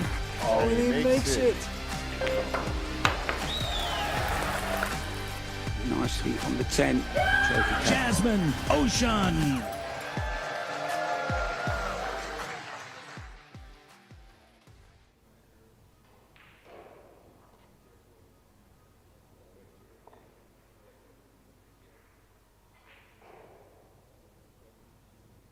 Good afternoon and welcome back to the Predator Pro Billiard Series. This time we are live all the way from Hotel Alpina Alpendorf in Austria.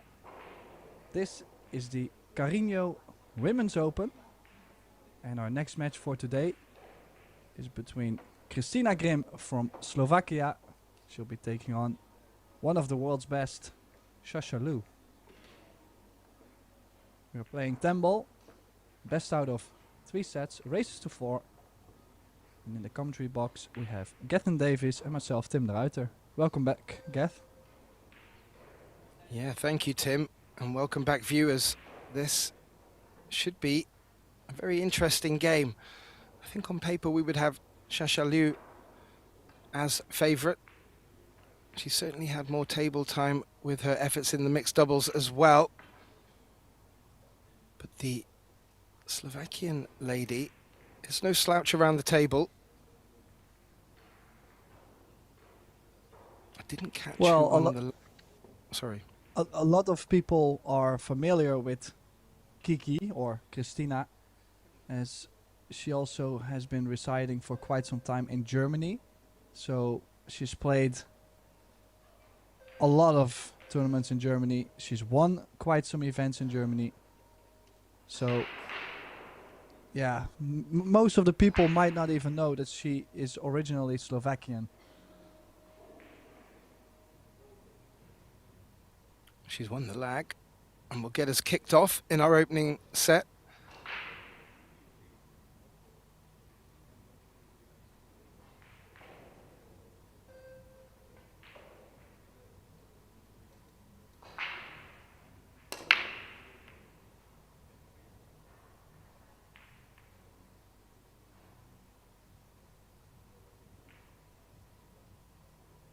Yeah, appeared to be focused on getting the good contact.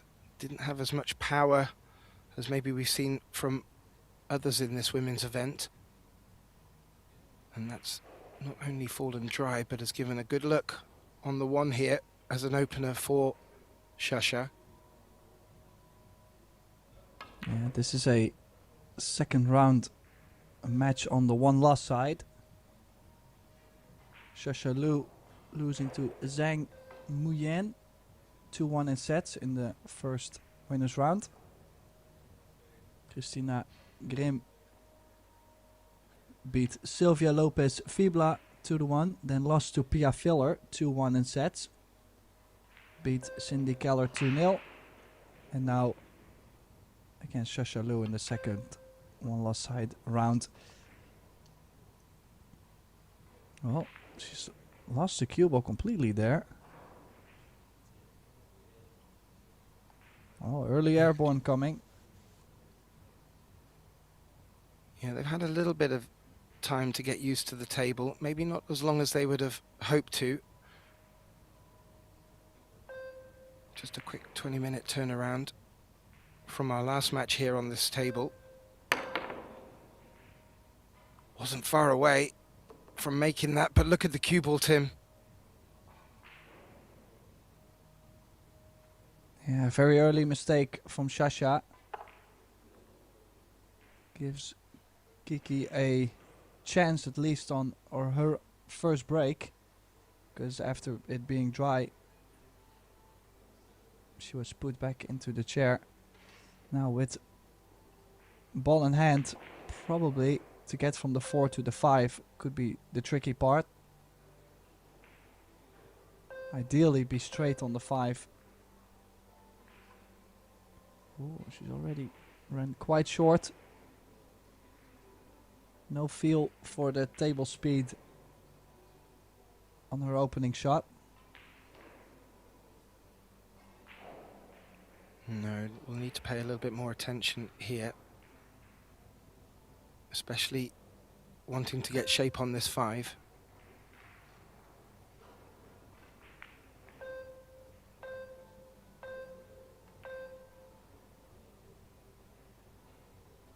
How did she hit that, Tim?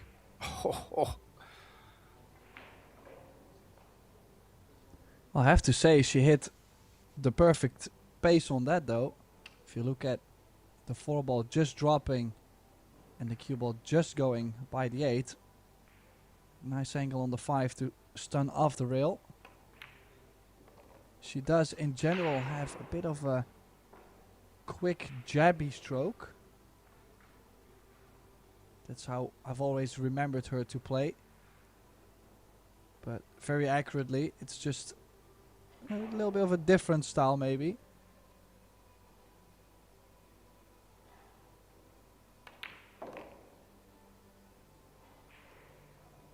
It's a bit quickish, but as you could see, nice confident stroke on the 6.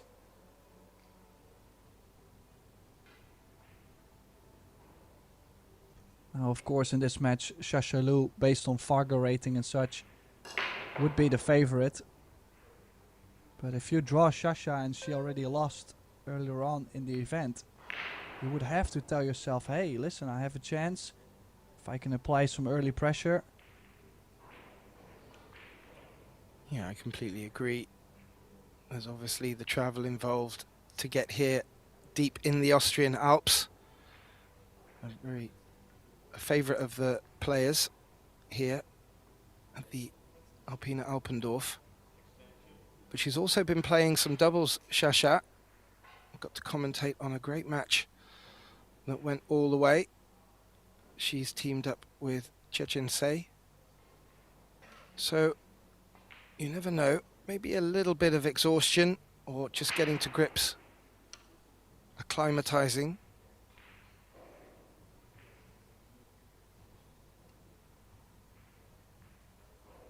But this will be the start that Christina will have hoped for. Has a very good look now at taking this opening set, rack.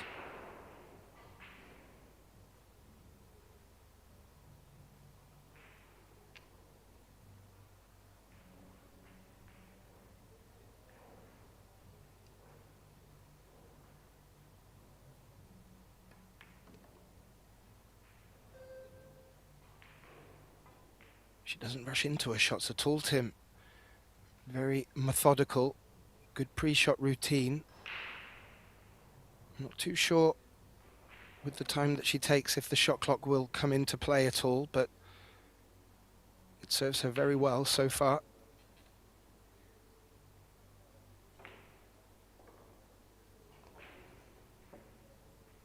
And 1-0 to the Slovakian. And Christina will return to the table with the break. We do have 2 other matches being streamed for you right now. The women's event on table 2 has been moved. We will continue with the men's match that is in the 3rd set over there. And on table 3, a matchup between the French lady Marion Jude and someone who our viewers may have got to see yesterday in action, Yuki Hiraguchi from Japan. Another exciting player. You can see in the background there the men's match still underway. Them gentlemen playing for a place into the money, the last 32. Christina with a second break of this match. Wasn't successful with her first one, Tim. Felt maybe a little bit more power would have helped.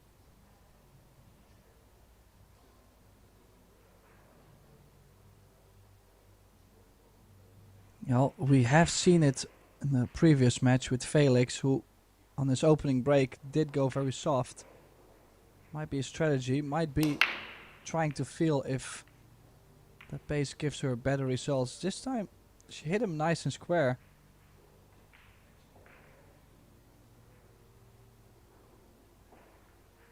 Don't think Sasha's got much to look at. She has visibility of the one. Looks like it will need to be safety play. It'll be interesting to see how these two ladies battle it out in the safety department.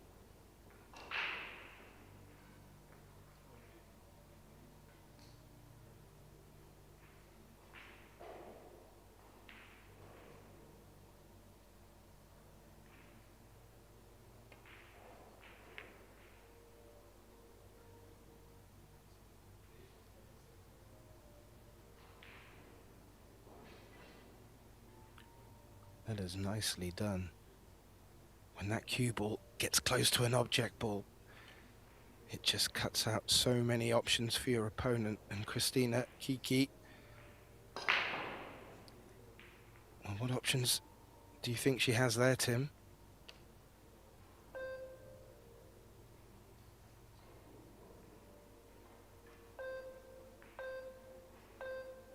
Is she picking out a one rail?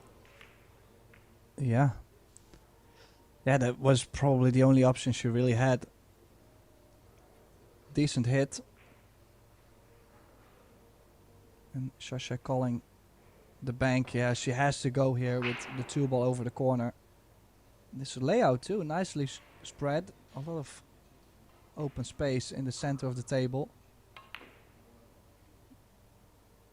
Yeah, but she kind of looked like she put a little bit more effort in placing the cue ball on the two. I would just have said, hey, make the bank and route.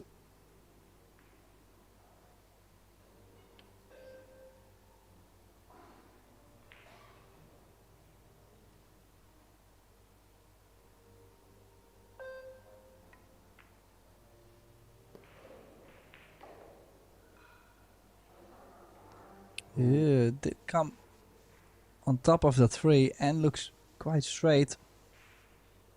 We'll have to dig in the cue ball quite a bit to even be able to get on the three ball in the middle.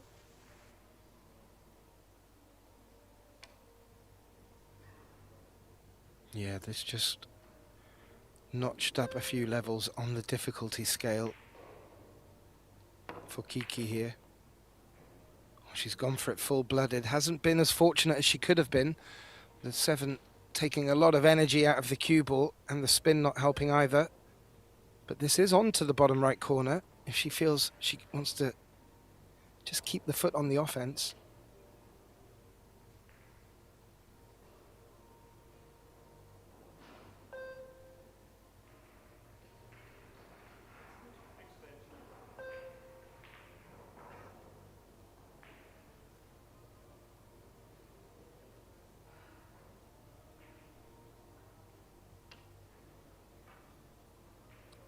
This is a big shot to take on, but would be very fruitful if made.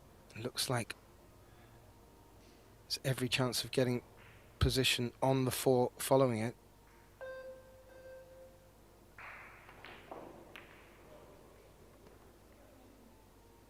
Boom. Oh, she's coming up with some clutch shots there. Honestly, when she put herself on top of the three ball, I told myself, well, we might see some safety play coming up soon, but so far so good. Needs another precise position on this. And again,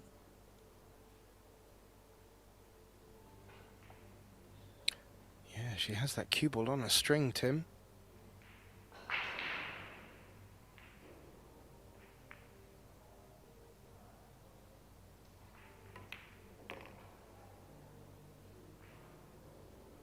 Moving it around nicely and efficiently, you have to say. And good position on this 7 to get shape on the 8. And this could be a second point on the board in quick fashion.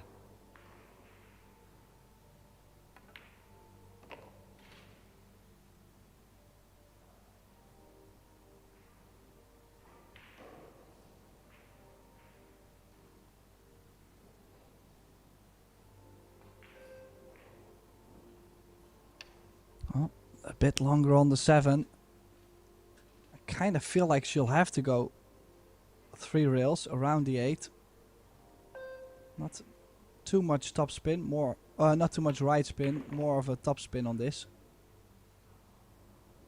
Yeah, nicely done.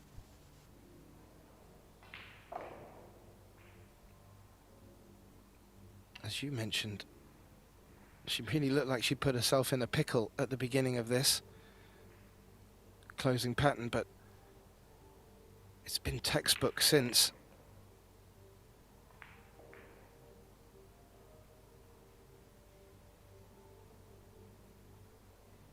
You have to say, Tim, fully deserved with the offensive strategy to take a 2-0 lead in this opening set.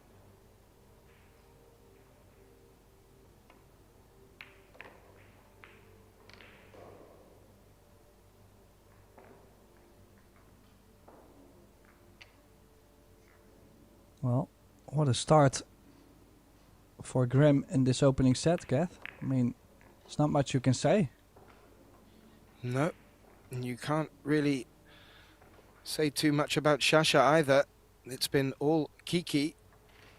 She's done exactly what she set out to do, but more importantly and reassuringly,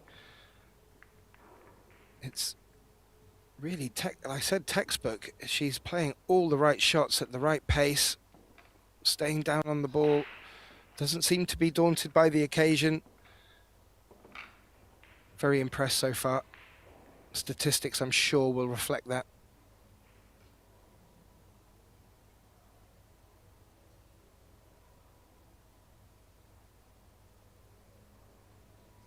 As they do come on up. the other on the side note though, Sasha did have a straight in bank on the 1 ball in the second rack, which she missed. So missed 1 shot and 1 foul in the opening rack. It's enough to be down 2-0. Great start for the Slovakian. Yeah, exactly. Great start. And the only really thing you could pick apart on Kiki would be the break. It hasn't had a negative effect so far, but imagine if she starts making balls and getting shape on the next ball, Sasha might end up static in her chair.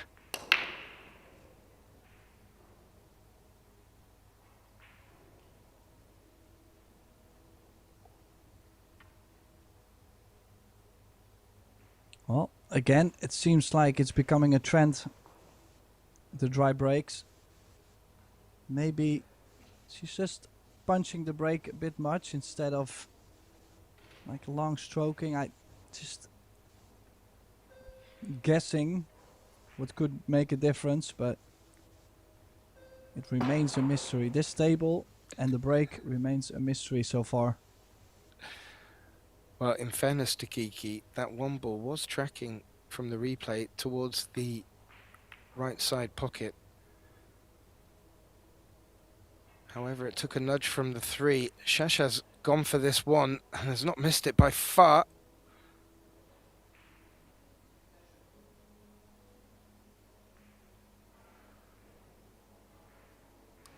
Just catching the near side knuckle. Knew she was getting shape on the 2, felt it was worth taking on. Now, Grim needs to get that cue ball back out of that corner. She has done, but it's overrun, even with the contact on the 8, Tim.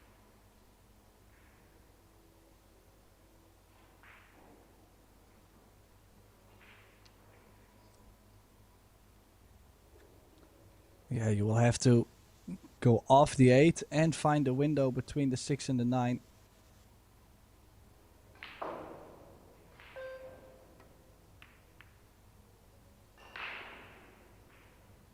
Yes. I think she Quite a bit might of have been opting to play a safe. Yeah, that definitely was. She wasn't expecting the collision on the 8 because that cue ball would have come round towards that traffic. What she has left now for Sasha is a window onto this 2.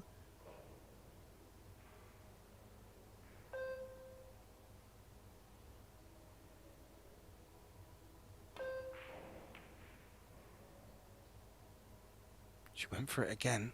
I think as a bit of a 50-50, hoping that she would cover it and leave herself shape on the red 3. Quite a clever shot, and has got away with it.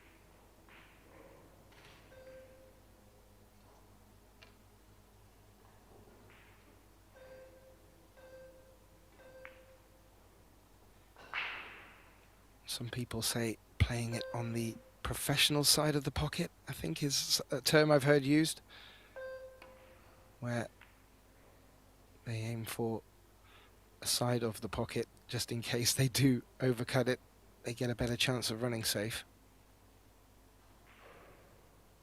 Yeah, missing on the pro side indeed.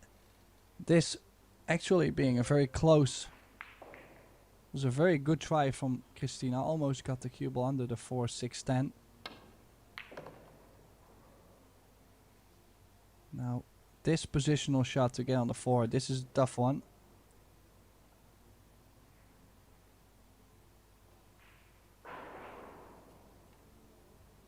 If she lands the cue ball one rail just in front of the side, the right middle, is she already on it?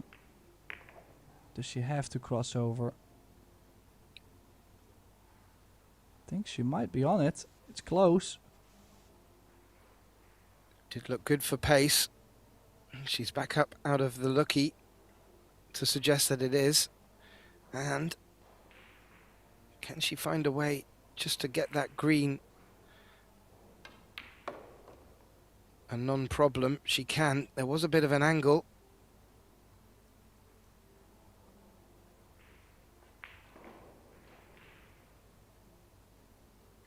Possibly her first real opportunity, unless you want to consider the missed bank on the 1.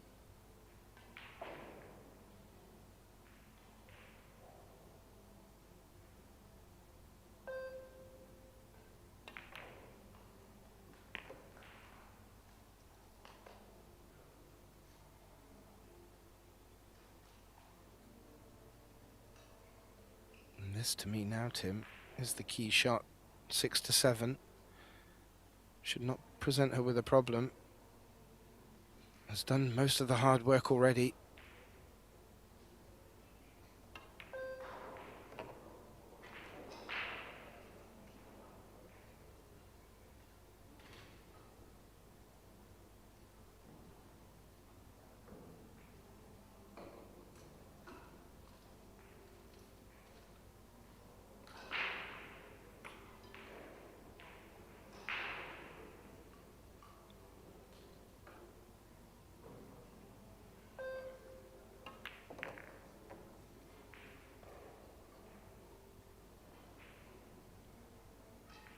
So far slightly also, short.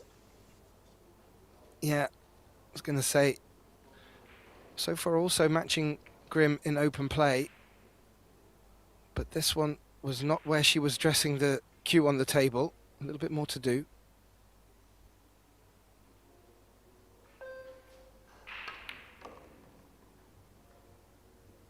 Oh, she didn't even leave herself onto the top right. She even drew the cue ball back for the left middle. So perfect on the 9. Looks like Shasha will take her opening rack too. Her account will be opened. It's a good reply. Should show Christina that she is feeling capable enough today.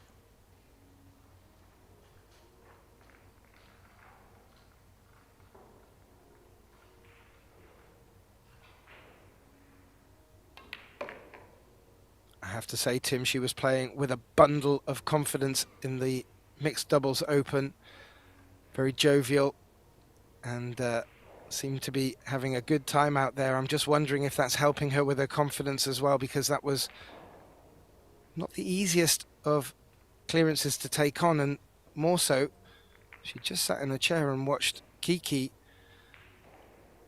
really tidy up as nicely, knowing that any small mistake at that point, she may have found her opponent on the hill. This is great stuff. I think we're in for a good match here, Tim.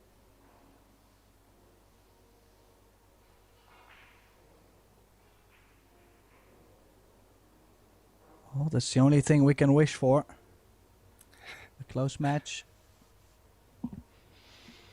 Well, if you're wondering what these young ladies are playing for, it's a $90,000 prize pot with a 64-player field. First prize picking up $27,000 and $15,750 for second, and it drops down to 9 to 16, taking home $1,970. So there's quite a nice pot of money out there for these ladies to play for.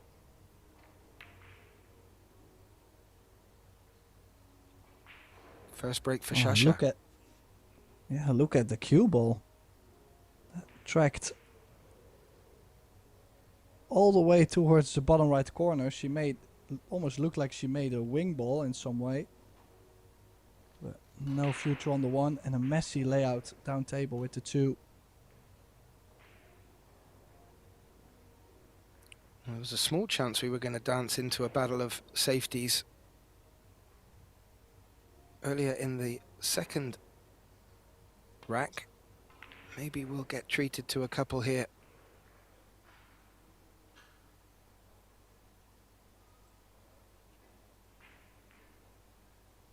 And that's not a bad one to get us off to, Tim. Good cue ball.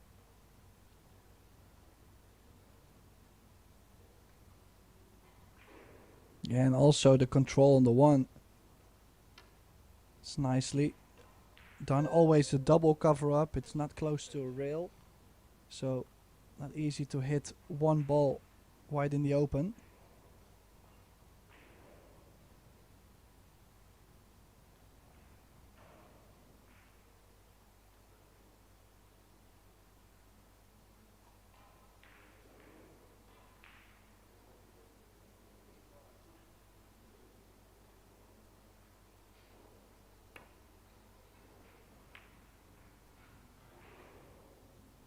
Thought she'd made it in the side there. Has that run far enough to go safe? I don't think so. But yet still a problem with the 2 in the 10.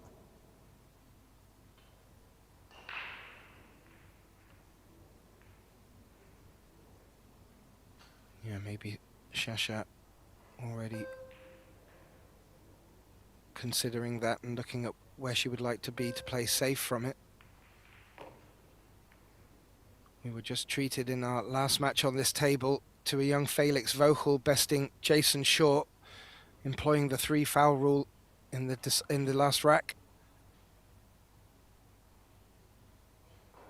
Looks like the combination though here, Tim, and that looks fraught with danger.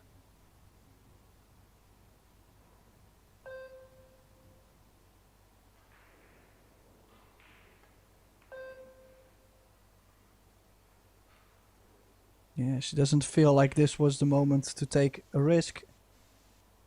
Another good safety from Shashalou.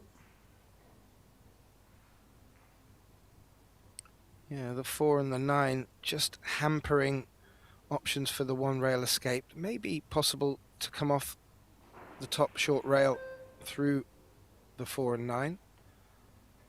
If there is the ability to come underneath the 3 here, that looks preferable.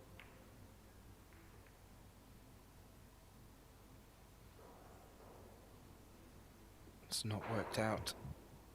Good contact though, Tim.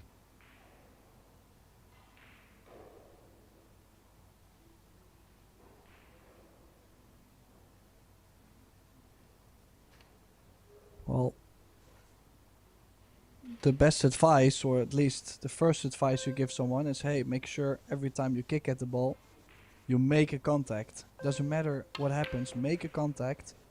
Don't give them ball in hand. And this is the reason why. Yes, she kicked at the ball and she left the shot on the 2. But with ball in hand, this run out would have been way easier than starting off with this shot. Yeah, good point. And because of the fact she needed to get position on the 3, has put so much venom on that cue ball. The two refuse to drop. And now can she back it up again? With a safe, she can. That's quite a nice little shift in momentum. Worked very well for Kiki there.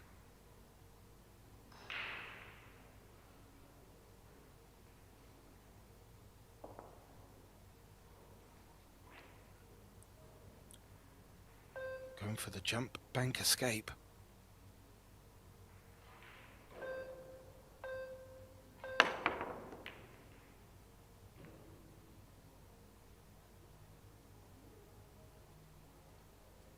And you have to say, Tim, although a great escape from Shasha, this has worked exactly into Kiki's favour. And very well deserved.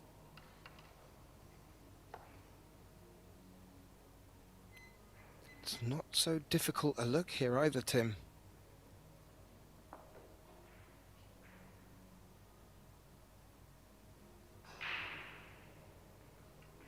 Yeah, if you go forward, you're gonna run into the 6, I think. Piece of the 6.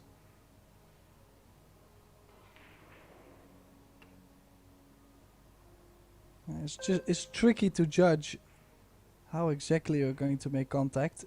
Maybe after 6, maybe it runs into the right long rail.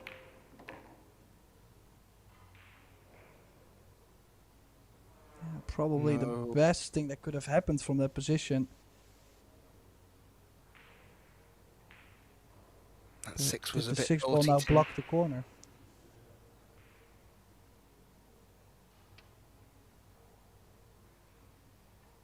I think that only leaves the thin cut, and that cut is not really something to consider.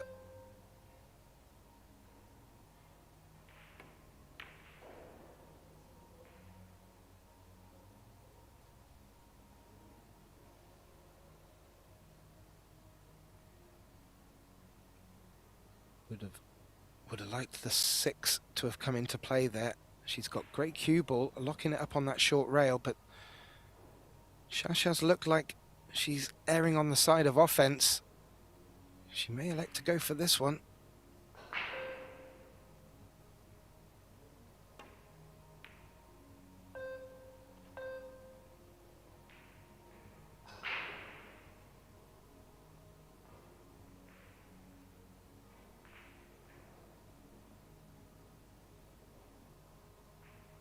You can see from the replay there, looking to get good distance between the balls. She has achieved that. Nothing's got in the way. So now Kiki to the table, looking to see if she can just start to eke out a little bit of advantage from a good safe.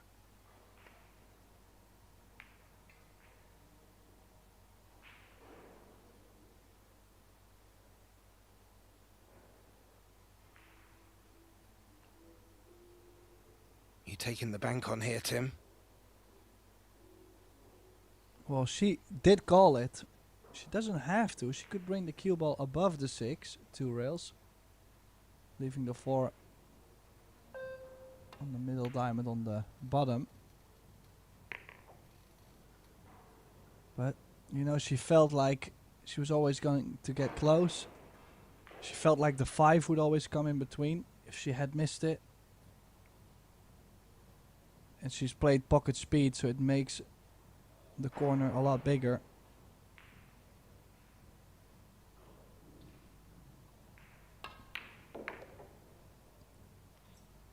I mean, great start for Christina, but yet we can find ourselves level at 2 very soon.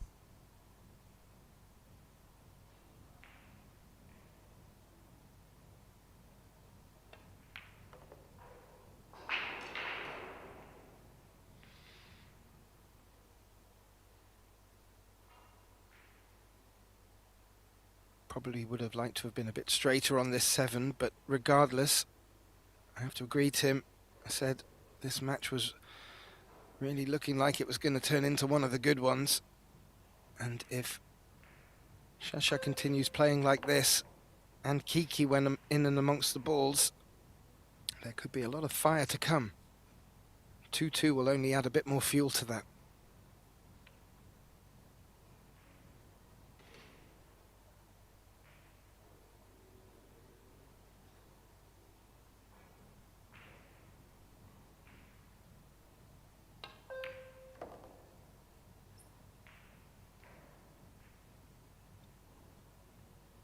Solid stuff.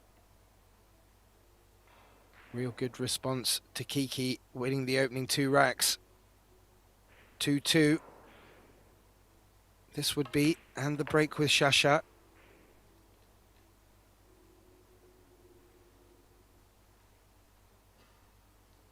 Possibly the only difference being the breaks so far. You said it was all about the breaks,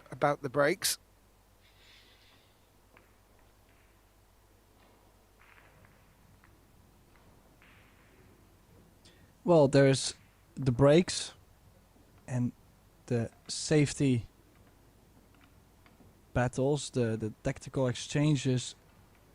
That's where things get very important. As long as you don't make a ball on the break and you're not getting shape, you'll have to play perfect defense to be able to get yourself opportunities. Well, I mean, in that case, it's one or the other. But I feel like with the safety exchange, your opponent has answers too. On the break, well, it's just you and the table. Yep. Wise words. Wise words indeed. I didn't have a chance to catch the statistics on the breaks, but this a very good opportunity now for Shasha if she can put in a good one and stay at the table.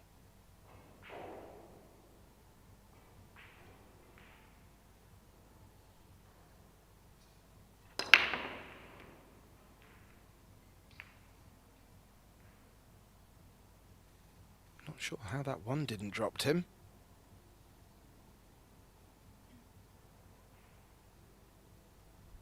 Well, let's have another look. Yeah, not deep enough into the middle. And of course, they're breaking at a certain pace, so it's not like pocketing a ball through the inside of the side pocket knuckle. It comes crushing into it. Can't stay up. As you just saw from the pop-up there, our good colleague in the stat office, Michael Salmon. Shasha at 50%, so 1 from 2. So a very small but possibly significant difference that may come in a little bit more heavier as this match continues, but I think she called the 1 here.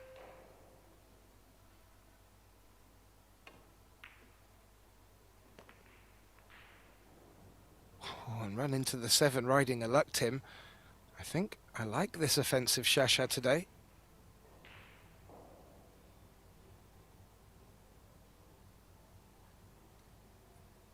Well, this is, I would say, very difficult to run out, because I was thinking the 4 might have clustered up with the 9.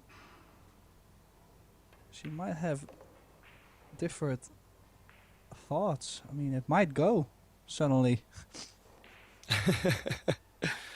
Well, I'm not sure about these two's head-to-head matchup.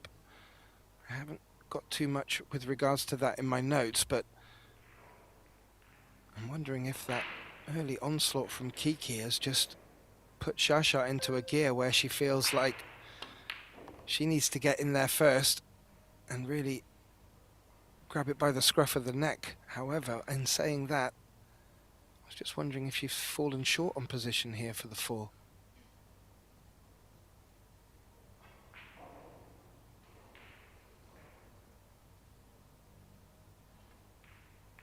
Well, it's a carom on the 9. She's now straight in on the 4. This is some good stuff. Oh. Yeah, and if you can recognize that your opponent is really looking solid and running out in quite authoritative style, this is the way to respond. And she's delicately played that 4 in to hold for the 5 in the side pocket.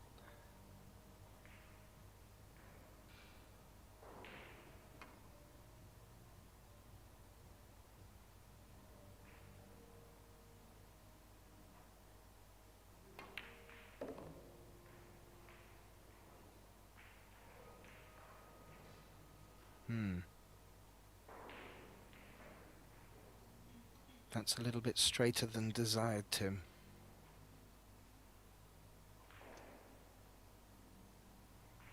Well, I do still think she has a little angle to go low right spin. Running towards the 7 at least.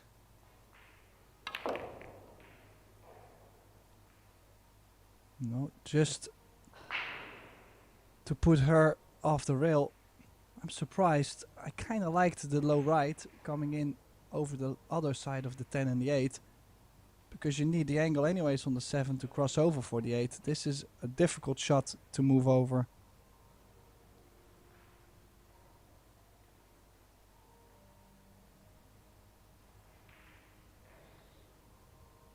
Well, she's given us a really good indication of her attitude coming into this match. Can she back it up?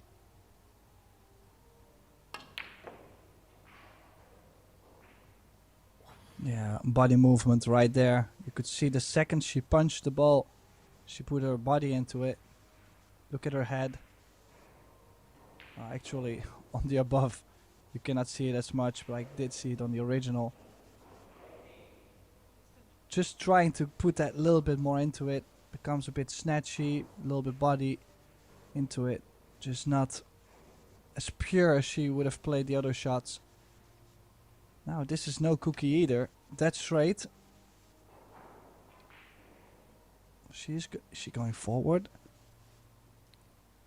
She's going to eke an angle, Tim. She is going to eke an angle and bring it round 2, maybe catch her 3rd rail. What a big shot, but what a moment to do it.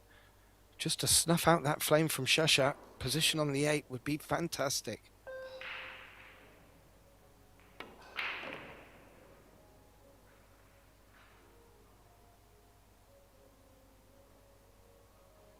Fantastic indeed. She's not really had much at the table for the last few racks, Tim. That's a big shot to come up with.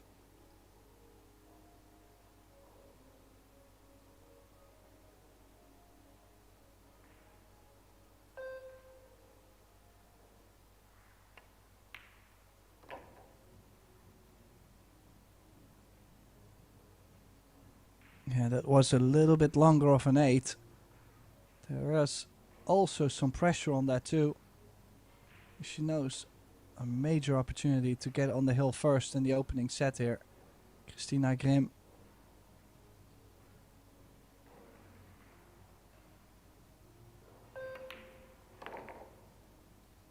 Oh yes, and does get to the hill first. So important psychologically, and also getting her 1 step away from taking this opening set against Shasha Liu. Christina Kiki Grimm. Just have a quick look around at the other tables. We have Yalin Schröman has taken the opening set against Romina Lenk from Germany. Xinyu Hong, well, she's 3-1 up in their opening set against Chantal Stadler. And Bojana Sarac is 3-2 in the opening set against Linnea Halmarstrom. They seem to be having a good battle. I'll bring you some more updates as they come in, as we just reflect on the statistics so far. Shasha probably looking to get the better of them, but I have to say, statistics aside, Tim, watching both of them in open play, it's hard to pick anything between them. Yeah, you would say with 50% break success and 80% first shot after the break, you would say you have an advantage. But she did miss out in the opening rack and then pretty decent cross-side bank on the second. And she's missed the 7 ball in the last rack, so that's already 3 opportunities where she has missed out. And now it's Christina to possibly close out the opening set.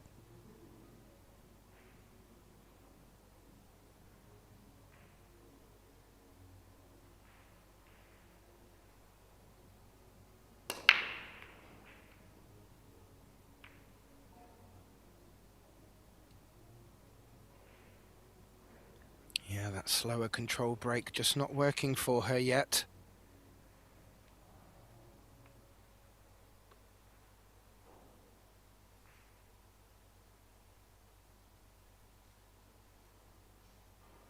And this one is onto the side pocket, Tim, and natural to catch shape for the two. Good spread of the balls as well. Yeah, but these are being missed at times too. She will have to play. And she did play it very soft, but some players, they punch the ball a bit more on those. And that's where the side pocket doesn't accept the one ball as much.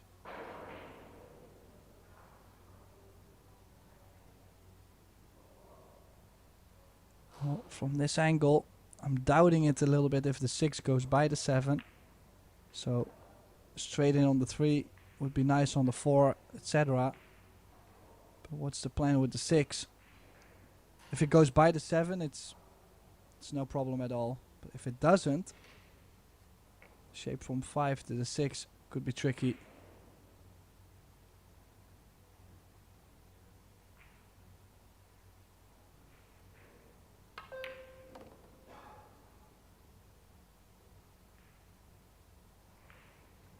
Okay, I'm not sure that came back as far as she wanted with that draw. Still, the cue ball may be now forced to run into the 9.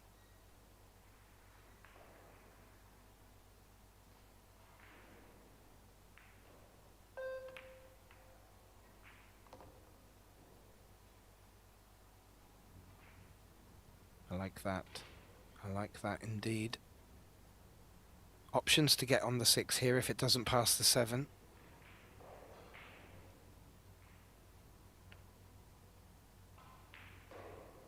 Yeah, she might as well play to the short side of the 6 with the angle she has.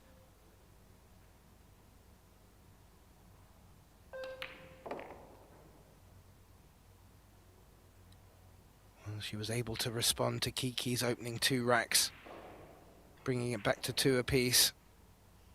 She just let Kiki in with a very difficult opportunity to steal the rack, which she took. And now Shasha looking to respond and bring us through to a hill decider. And you have to say, this is what we were hoping for, and I do believe this is what the match deserves.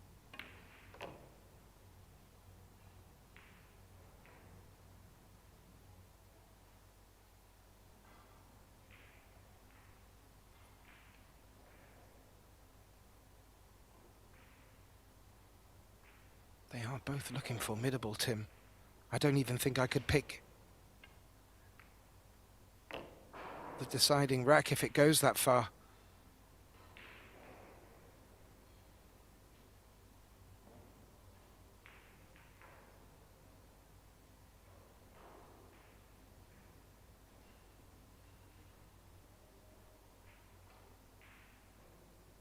Well, normally you would pick the player with the break. But it's not like the break has been so amazing for both sides either. Well, for Shasha a bit better than for Christina, so maybe you could pick Shasha just because of her break being a bit better this match. Yeah, that's But fair. we are now hill in the opening set. It's going to go all the way in the opener. Could be a shape of things to come for this match. Back over in the arena, Anna Gradiznik has taken the opening set against Venus Lim. And over on our table 3 between Marian Jude and Yuki Hiraguchi, they're locked at 2 apiece in their opening set. So that looks like it's as thrilling as this one. Nakyun Song has taken the opening set against Sandra Baumgartner. And Ina Kaplan has taken her opening set against the American Kennedy Mayman. So match is really hotting up, and in this losers bracket they still have the losers qualification to go, Tim. So they're going to need some energy for today.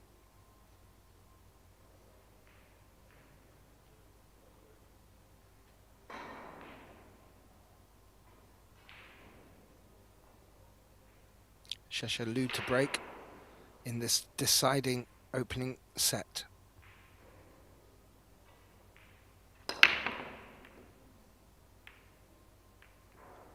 Yeah, again, such a cut on the break. It's an open chance for Christina. I think the one ball does go. Tricky layout though, with the 10 over the corner.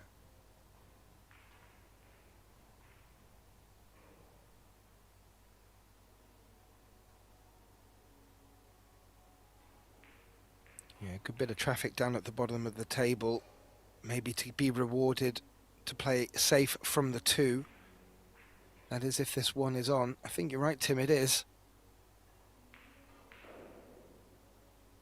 And is that what Kiki's just considering there now? I do feel there are good options from that 2 ball.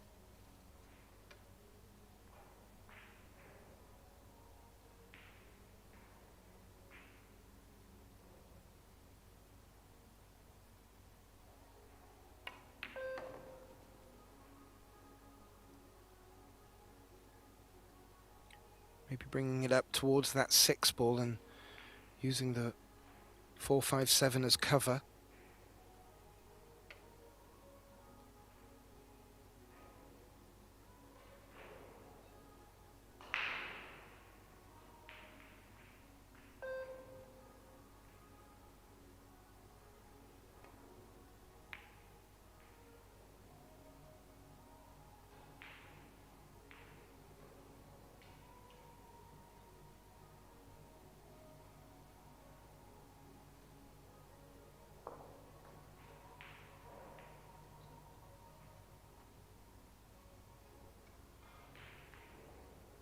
Well, the 6 ball does make the corner a lot bigger.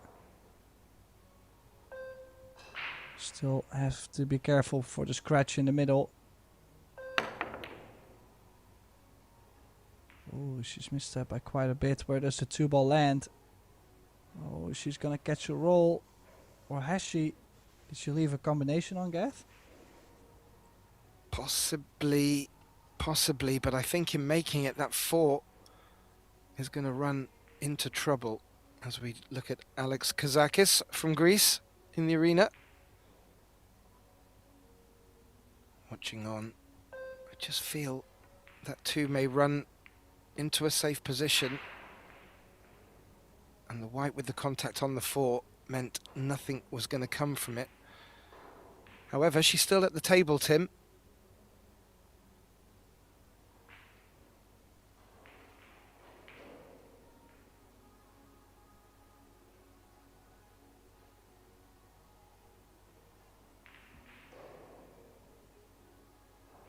There are options. She may choose to use the 4 to freeze the 2 on and just get good cue ball. Becomes a little bit trickier using the Predator extension.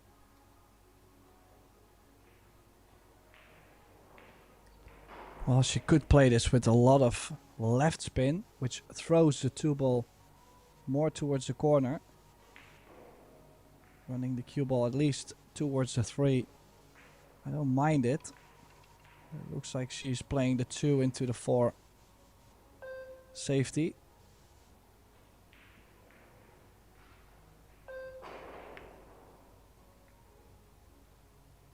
Yeah, the only problem is she really had to target at least the cue ball to the right side of the 3 ball. She didn't look too deep into this shot, and now should be a decent return for Lou.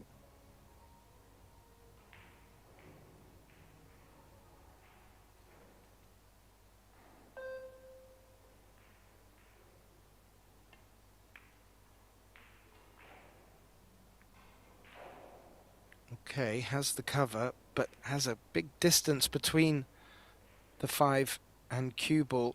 If Kiki wanted to entertain jumping for this, doesn't look like she's going to.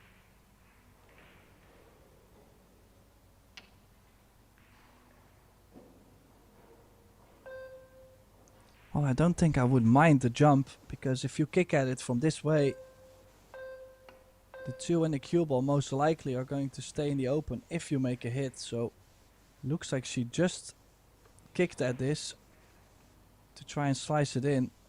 She got close. But ball in hand now for Sasha to take this set. Probably just the position on the 5 will be difficult. Let's see if she can overcome the challenge. I don't think the 5 goes to the top or to the bottom right. So she'll have to crawl in between the 5 and the 7.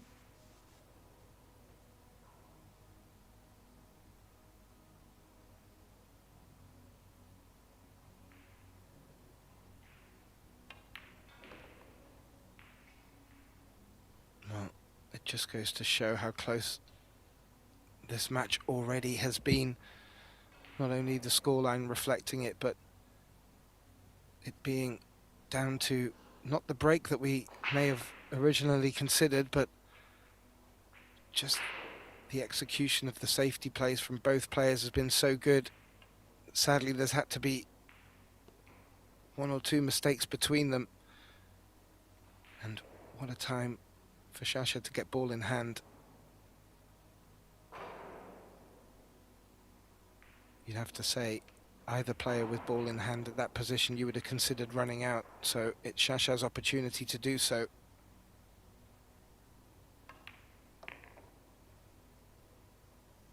Yeah, she has really stepped up her game from being down 2-0. Yes, she already could have been on the hill earlier. She did miss the 7 ball to get 3-2 up. But now she can fade a bit of traveling with the cue ball back and forth.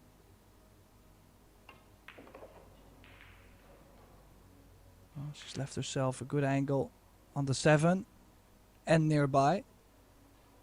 So indeed get straight, or at least a small angle going to the right on the 8.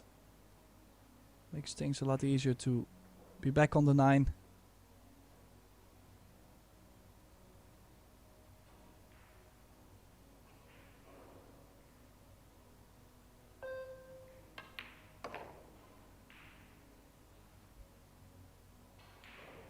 Well, and how is this for an angle, Gethin? Yeah, very well judged draw with the cue ball. And Kiki sat in a chair, really hasn't done much wrong. Neither player has. Scoreline reflecting it.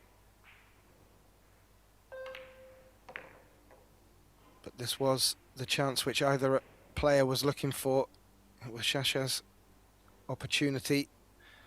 And she's taken it with both hands, Tim, and will be mightily relieved from the start that Kiki had to be in this position to take the opening set.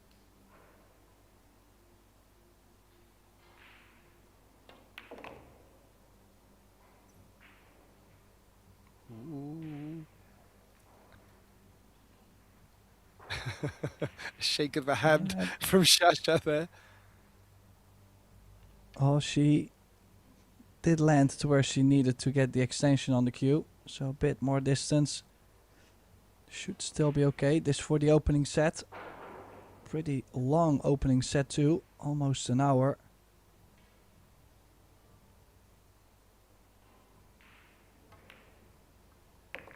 Yeah, nice and clean.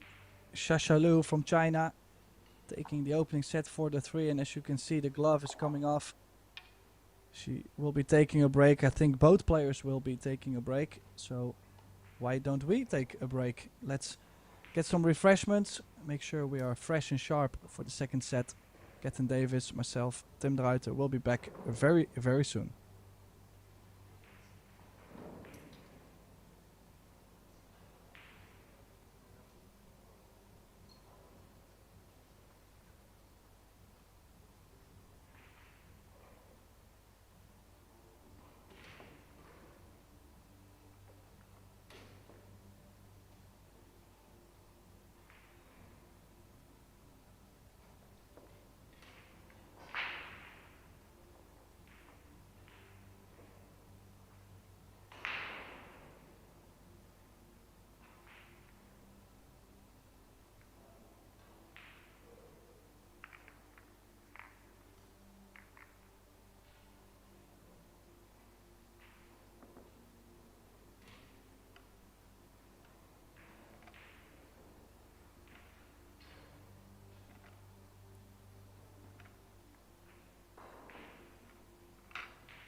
We are back live all the way from the Alpina Alpendorf Hotel in Austria.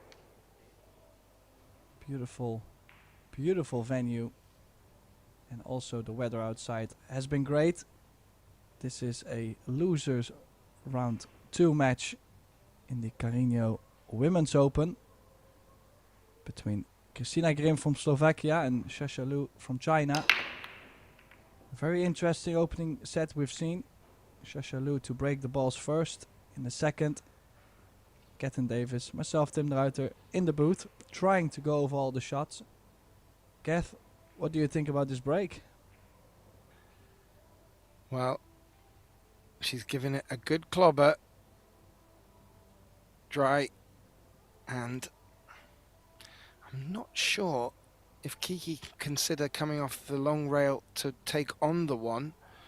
But if not, playing a push is going to be rather difficult, and I would start to consider tying up 2 balls just to make the run out for Shasha that bit more difficult.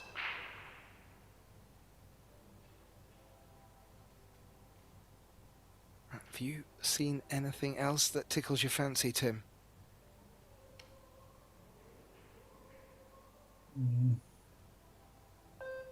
I have a lot of mixed feelings about this rack. And also about where she has pushed out to. I don't think there's a real first.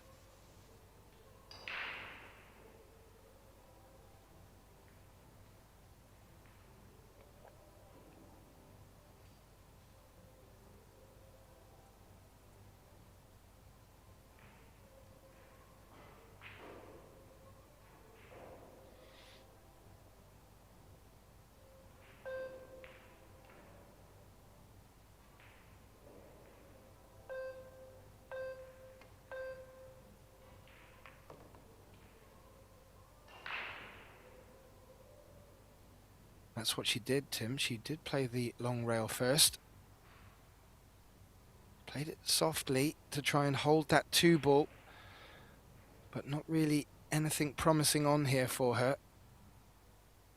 Unless she's going on the full offense, which I'm not sure she will be.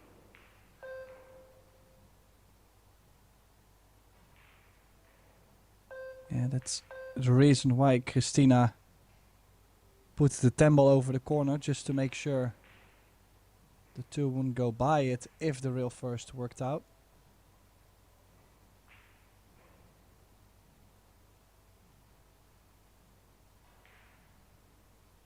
Well, this is what we really love to see. Close matches, good safety play, and then really down to what can be gleaned from the result of escapes.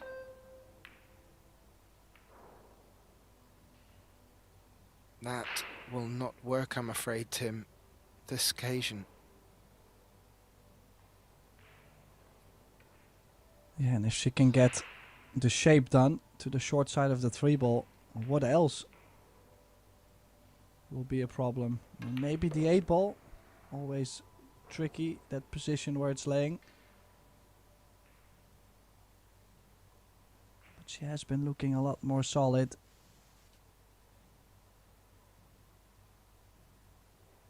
And it's also like she's picking up the pace a bit more. She's now playing a bit faster than she was in the beginning of the first set.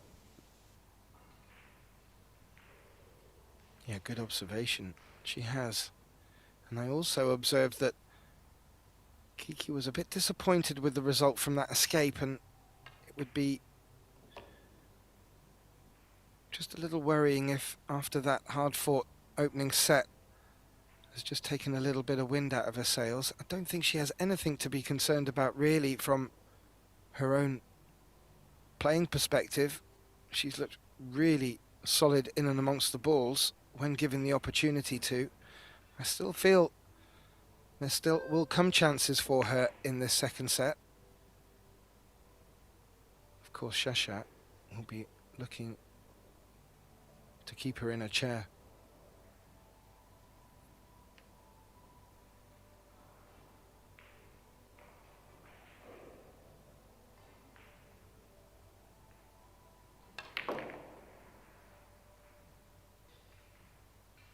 One little interesting factoid coming up after this group of matches. We will move into the winners' quali of this women's event. And on table 3, a matchup between Zhang Muyan and Pia Filler, who both respectively, Muyan beat Shasha Liu to put her into this bracket, and Pia Filler put Christina Grimm into this bracket. So just came up while I was doing my preparations, Tim.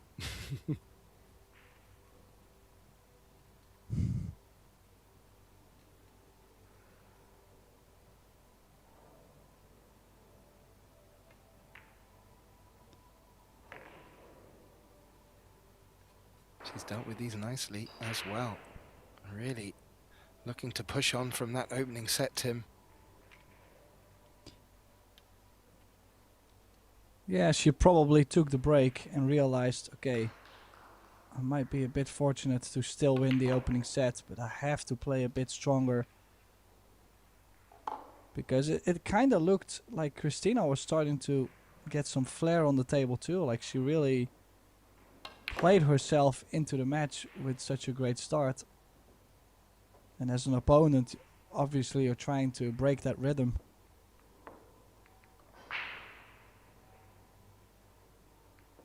Yeah, and both players brimming with that confidence. Really, their offense game is something to behold. But Shasha eking the first rack in the second set. And these ladies playing for a place into losers qualification. They still have another step yet before they get through to the money.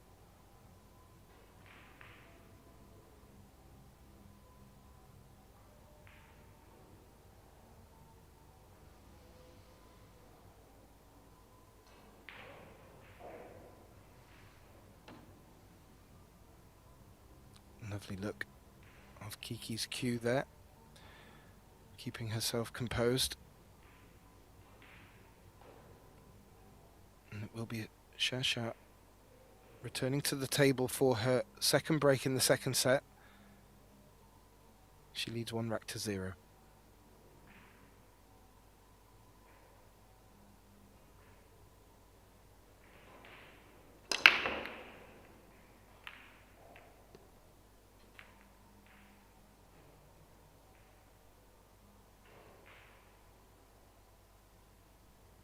Yeah, now look at this for a change.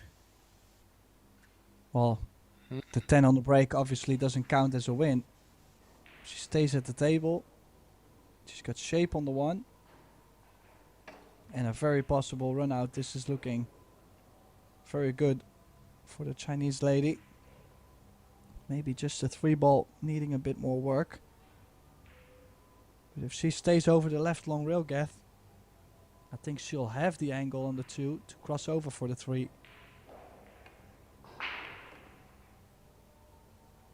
Oh, it looked like she was trying to come up the long rail to promote that angle you were talking about, rather than having to come in off the long. And that's not worked out at all.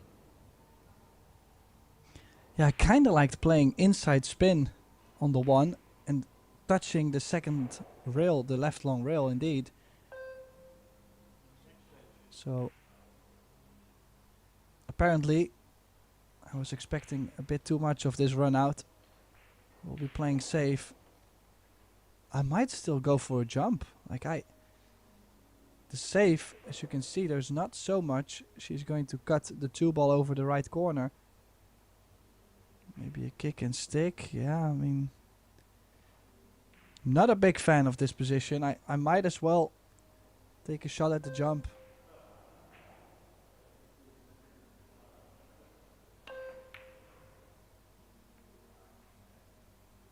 Play this with the element of save. Ooh. But it's on. Now, with the 3-ball being moved a little bit, would you consider a combination? 3-9. A lot of distance in between. Well, to get position on that 3, even if it does pass into the top right, is going to be fraught with danger. I do like floating it around 2 rails to consider that. Kiki had other ideas, Tim. She might be left with the combination anyway.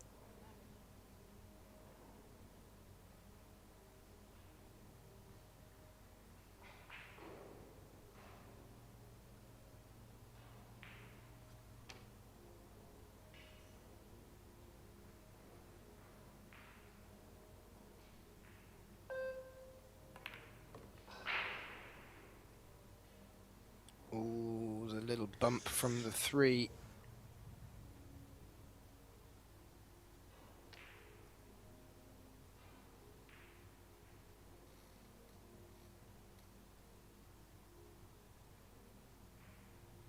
That will stop her in her track somewhat, Tim. There is a nice line of traffic with the 4-7-6. Is there something she can aim for here? No, just a save behind the 10, and also this. Not good enough.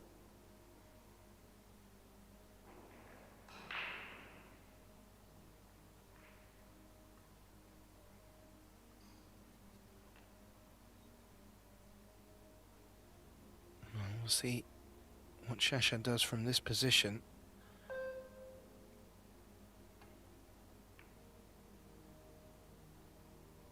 But if Kiki is feeling that the game isn't coming to her, or rather is just moving over towards Shasha, putting the Slovakian in trouble would have been the order of the day, and she's not.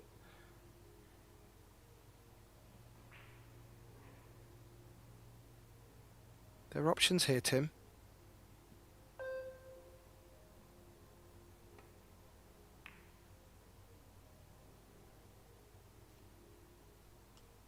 Yeah, she did get the hook. Could have done with a little bit of inside spin to get closer to the 6 or the 7. Because now, as you can see, the jump cue is coming out rather fast. At least for contact on the 3, you're like guaranteed to make a contact, maybe even be lucky. It's just going to try and separate the balls, send the 3 ball down table. Well, this is what I mentioned, like, this is not what she tried to do. She ran out of time a little bit, and, well, she did survive another save. Yeah, got that thick contact on the 10. If that wasn't the case, I feel Kiki would have had a much better look at this shot.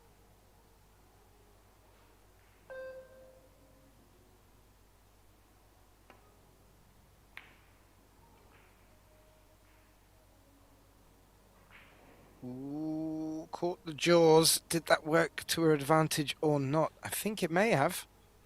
Referee's been called in. I think that's Angela as well. Angela Williams. No. No, it's not. My apologies. This one lives on the other side of the world, you know. Now, It's I was just going to say, nice cue ball tucked with the 7. Does the 4 come into play? That's the. Of course, you can aim it a little bit more to the right on the long rail and play with left spin. Makes things a lot more sensitive. Yeah, this really is tricky. And even with making contact,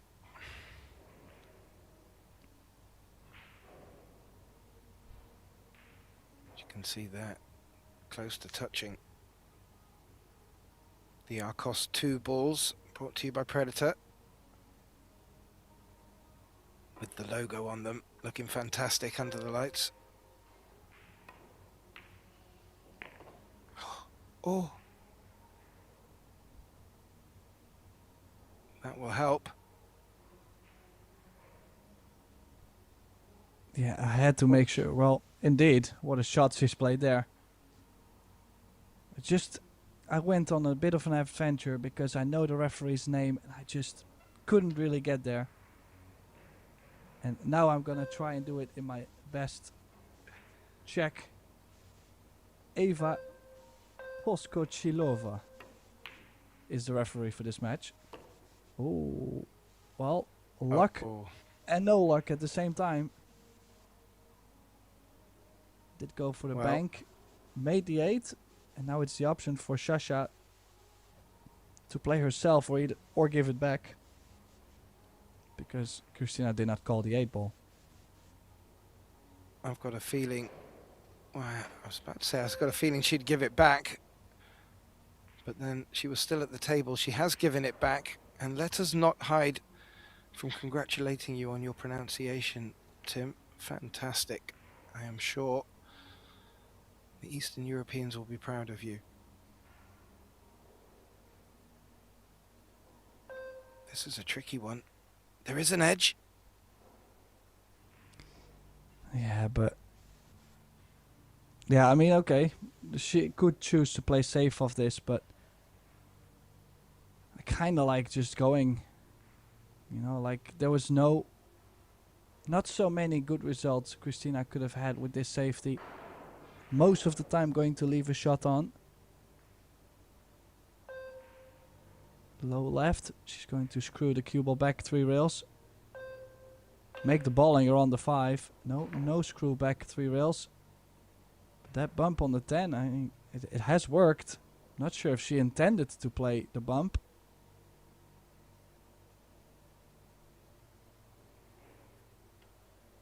It's worked out. It's worked out very nice, Tim.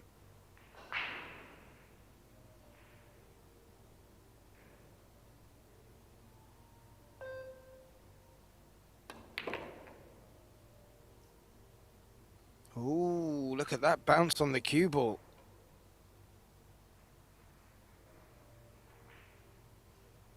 Unintended side, to say the least. And that is now a very tricky predicament Sasha finds herself in.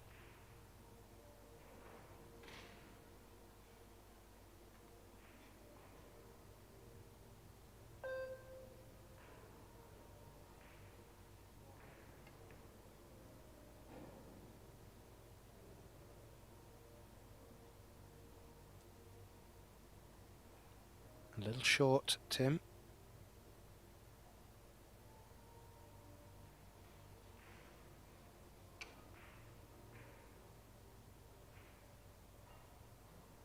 Yeah, but still easy to leak out the 6 ball.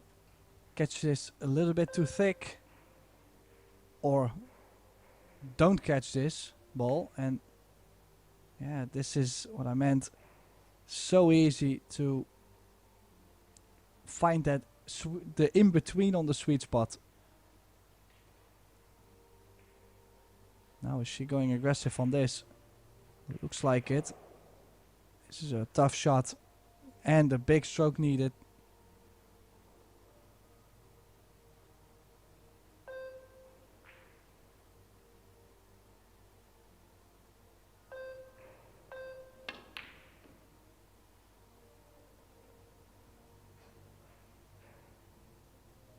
Not to be.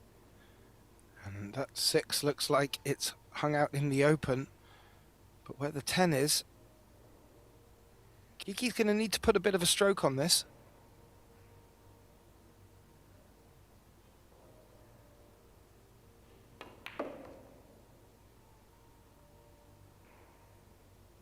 Ooh, that will stop in time. Now that 10 ball's going to be running, Tim. I wonder how hard she'd dare run into this.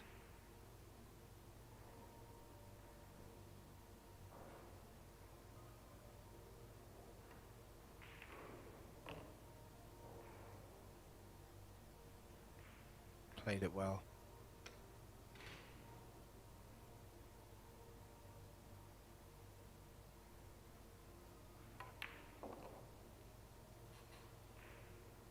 And Christina Grimm gets a very important rack in my view in this second set to just keep Sasha within her grasp. Scoreline now 1 apiece. This is a must-win set for Kiki. And that opening shot on the 3 ball.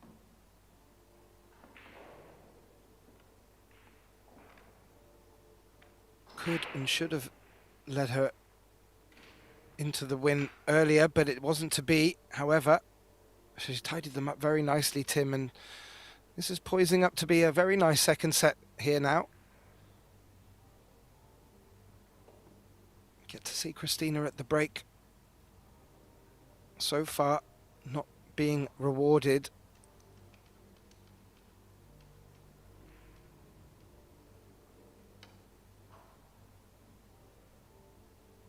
Oh, she is going inwards a little bit with the cue ball. I just feel like she has been hitting the break square, but I feel like she has been breaking a lot on trying to make the 1 into the middle. Oh, and that bridge hand doesn't look too stable like this. More difficult to hit the center of the cue ball. Well, she's made the 1. Cue ball stays on the table. Any shape? Any luck? This is just nasty enough, Gath. Yeah, that's a bit 50-yard line. The cue ball took a horrible knock. Threatened to scratch.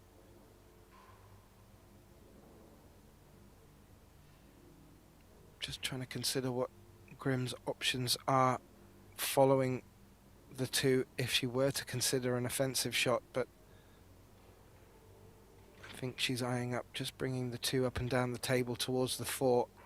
I tend to like that, especially if she can take the energy out of the cue ball on the 7.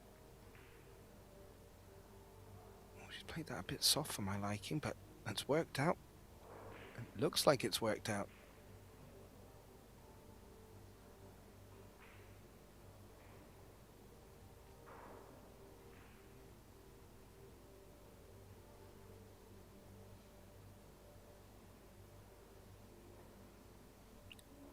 Jump stick for Shashalu.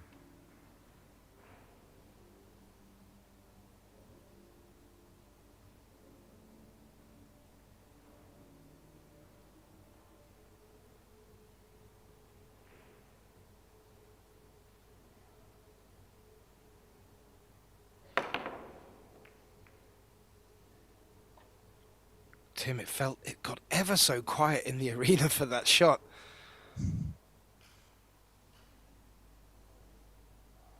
Well, she has not been able to jump the ball so great. She made a contact last track, which looked like she was a bit out of balance too.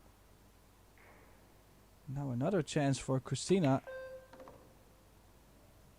Ooh. Ooh. I was just going to say she could put the early pressure on there again, just like she did in the opening set. Yeah. And it would be very well received from the Kiki camp.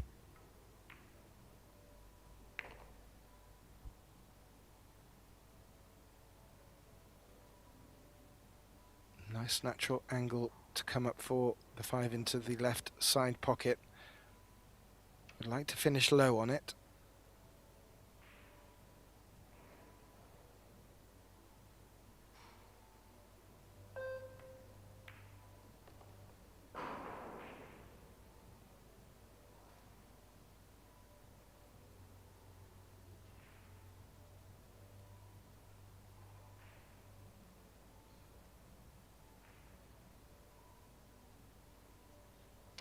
I do like it. She's keeping her rhythm. She's not being daunted at all by the challenge ahead of her, Tim.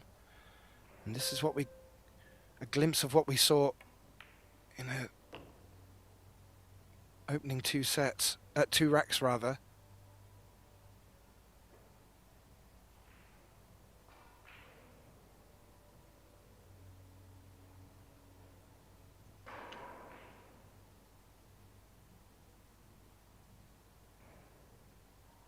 This is a big shot here to get shape on the 7, bearing in mind the 8 doesn't have the bottom left available, possibly combination, but oh, how she played that. Yeah, Yeah, but as you mentioned, the options are limited on the 8.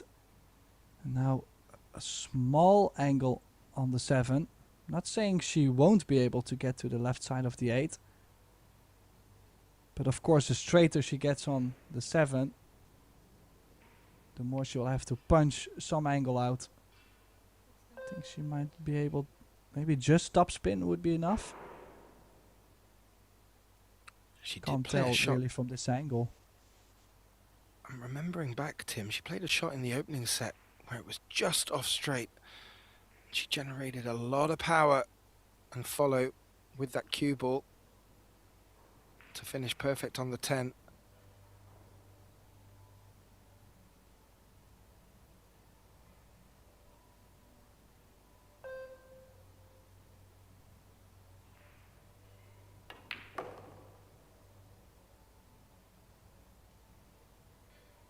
A little bounce. Yeah, so now it has to go forward. And that means she'll have pretty much full length of the table shot on the 9.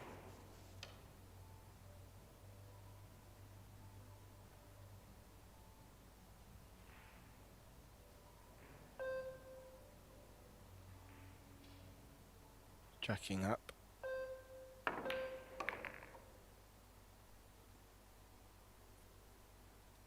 Stayed through the ball, has made it.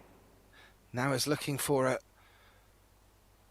precise draw from this 9 for 10. And what a great reply from the Slovakian girl here. Real good grit, Tim. Real good grit.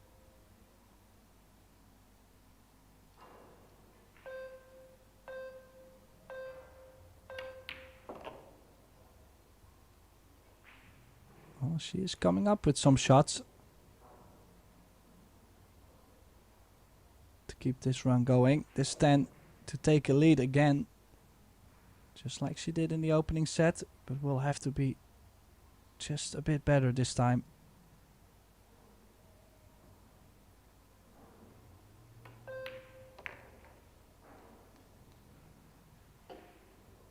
Two-one, Tim. Christina Grimm takes the lead in this second set. And as astute viewers may have spotted in the background, there are a few empty tables now. A couple of results have come in. Jolien Sherman of the Netherlands has beaten the German Romina Lenk in straight sets. Nak Young Song also in straight sets against Sandra Baumgartner. And Ina Kaplan, I think I've already brought this one in already, has won 2-0 against Kennedy Mayman. Keep an eye on some more results as they're coming in. If you do want to keep an eye on them yourselves, you may find a link on the Pro Billiard TV page, but also please do visit probilliardseries.com for links to this and all forthcoming events, live scores, live statistics, and a little chuckle to herself from Christina there. Just wondering if that's part of the process, because she certainly should be happy with the way that she's played so far. I think she's giving herself every chance in this match, Tim.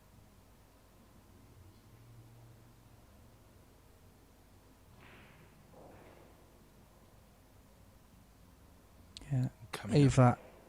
trying to rack the balls as good as she can for the players. Now let's see if Christina's gonna stay with the position where she broke them from last time. Yes, she is.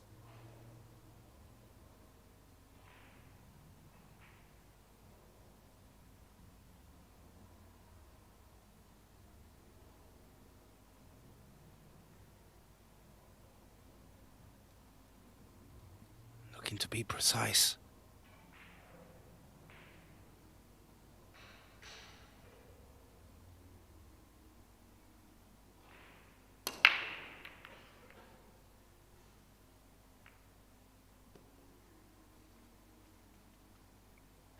Well, you would almost say she's found the perfect spot to break from. Because suddenly, I feel like balls are having a chance. Like the 4 got close. She's made the 7. okay, well, I mean, even if you break the balls absolutely that perfect, you're never guaranteed to have position. So that's not something you should look at, in my opinion. At least she's making balls on the break now. Time to play safe. Maybe bank the 1 ball towards the 10. Leave the cue ball towards the top left corner. Kath? Yeah, I like that. And I also agree with you, Tim. Making balls off the break means you remain at the table and then you get the opportunity to get a player in trouble first. I'm not too sure if she's done that. Is there a window through the 2 and the 5? That would be very unfortunate if so. Well, it looks like it. Would be crazy if she can find a window and clip the 1 ball to the bottom short rail.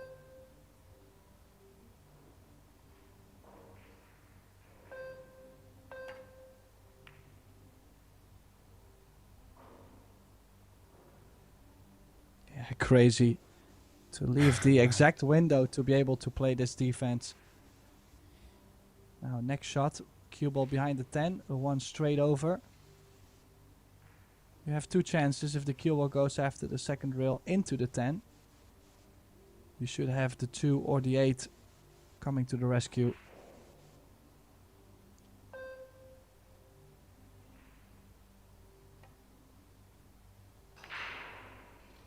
She only focused on the cue ball.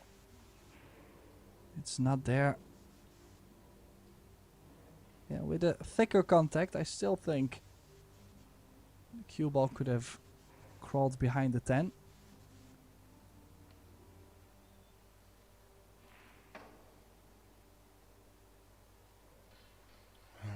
Shasha's had a good look at the situation over there with the 3 and the 5.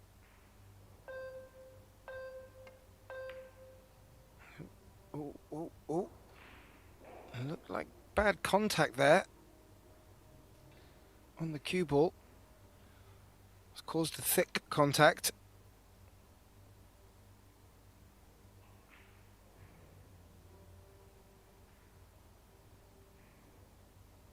And this now, a great opportunity for Kiki, but still that 3-5 remains there, Tim. I'm just wondering if there was a consideration of playing the 2 off the 3.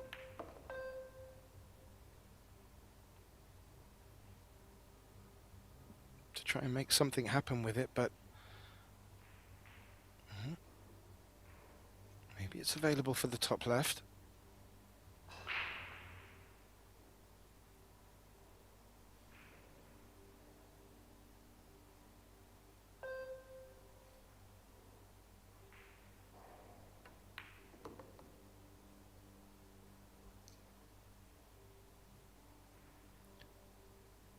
I wasn't too sure. She just tried to nibble it a little there because it wasn't far away from making contact with the 5. Yeah, I was just wondering the same thing. Now she has called it, so it must still go. Might only go to the open side of the corner, so maybe not the sweet spot on the 3 ball.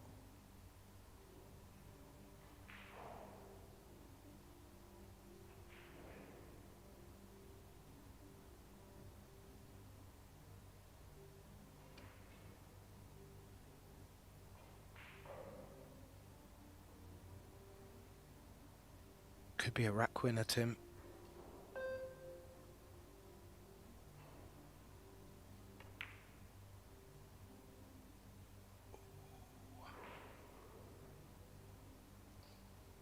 Wasn't to be, and I don't think the 8's come to the rescue, so bit of a flip of advantage over to Shasha here, and I just felt that 3 ball could have seen Kiki get to the hill in the second set.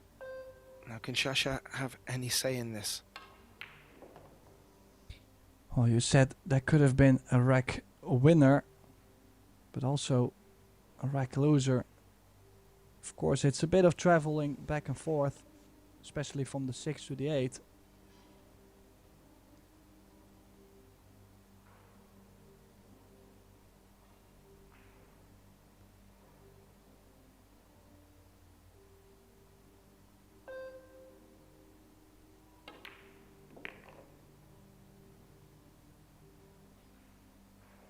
Well, that will be on her mind now. As she comes around to just take a look at exactly what line she wants that cue ball on. But a big swing in this second set. I did feel that Christina, coupled with the ability she's showing at getting to the hill 3-1, would give herself the best opportunity to take this to the third set and really just give her that sense of belief if it wasn't already there. Now, can Sasha just dent that hope a little?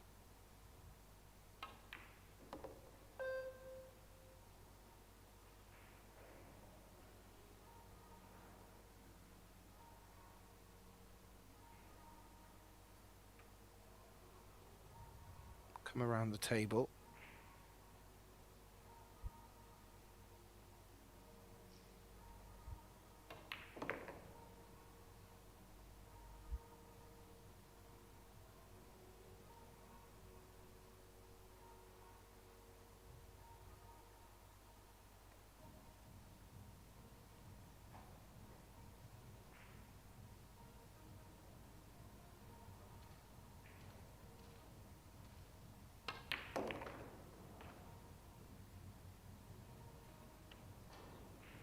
That should seal it, Tim, and get this second set all square.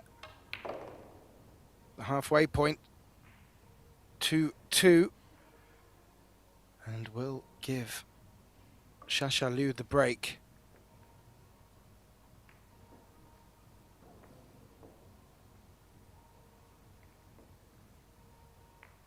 Yeah, we've been at this point before. Sasha last time this happened, 2 each. Missing the 7 ball for Christina to be on the hill first. Will she make another mistake like that, or does she know how to turn the tie?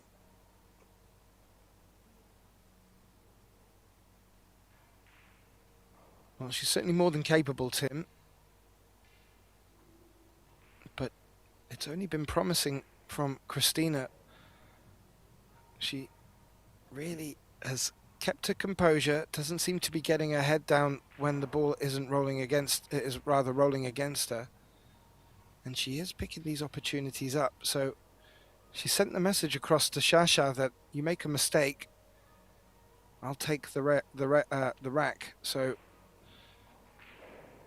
bit of pressure on, clearly on both players. Maybe less pressure on Sasha's break. Let's find out.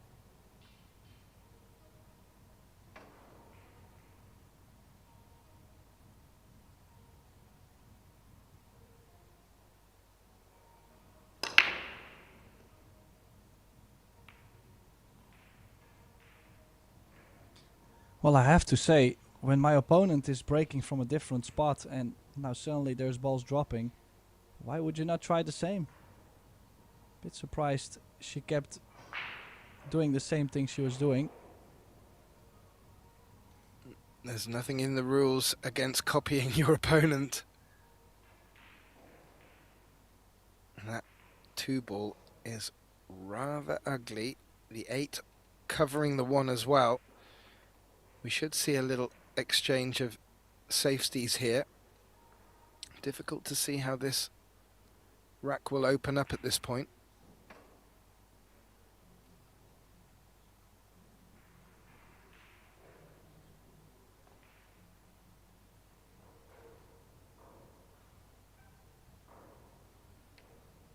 Certainly wouldn't want to be giving up a foul here, Tim. Looks like the safe option from the 2 could really encourage the 3 foul option.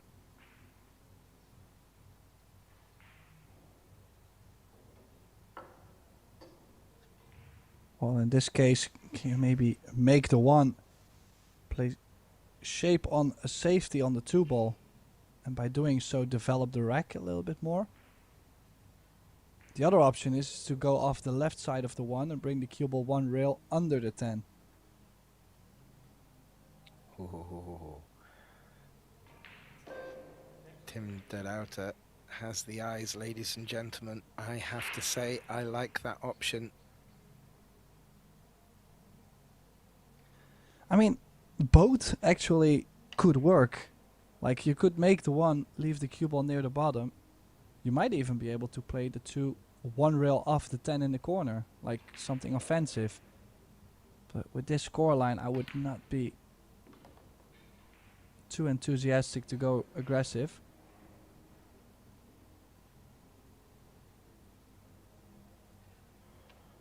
I mean, it Well, surely not a bad doesn't go. opener.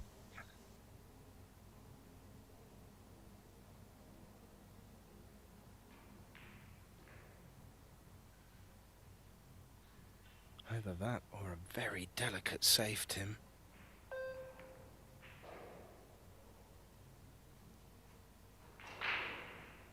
Okay. Escapable. Maybe. Potable if Shasha wants to go up and down the table. Oh no, I've just spotted that 4-ball.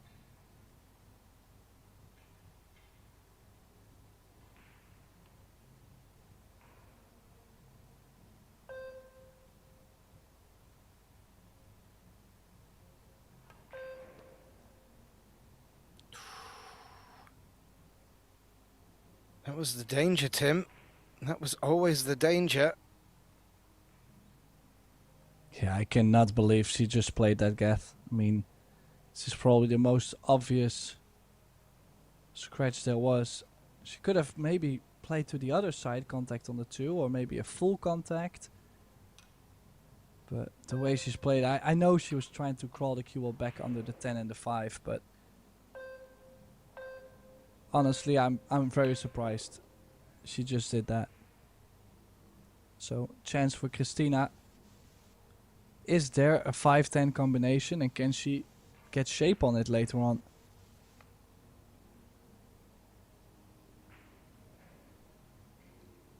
I don't know, she was just aiming that she was going to try and develop it. That may suggest the combination isn't on. She has done, Well, and that's worked out very favourably. yeah, if she feels comfortable enough taking on the long 4-ball, that's okay, especially with where the 5 has landed. She only has to stop the cue ball on this.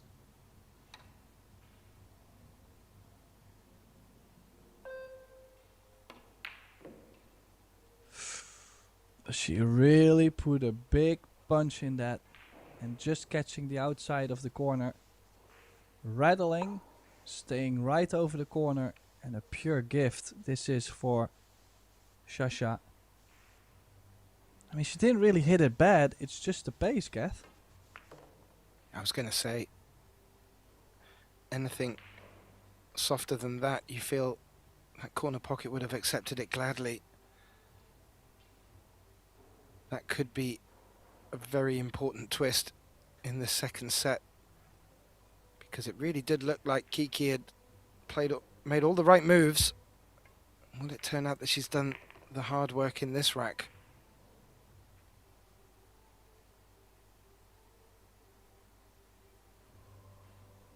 Maybe just respotting the 10. Will that hamper what Shasha wants to get on the 6?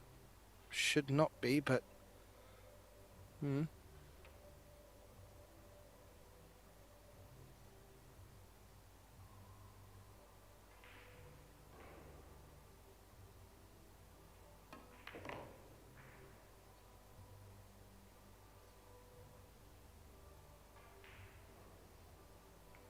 she's brought it back enough. She just indicated that it's not come across as far as she wanted. Clearly wanted a bit more angle to be able to come round for the 7, so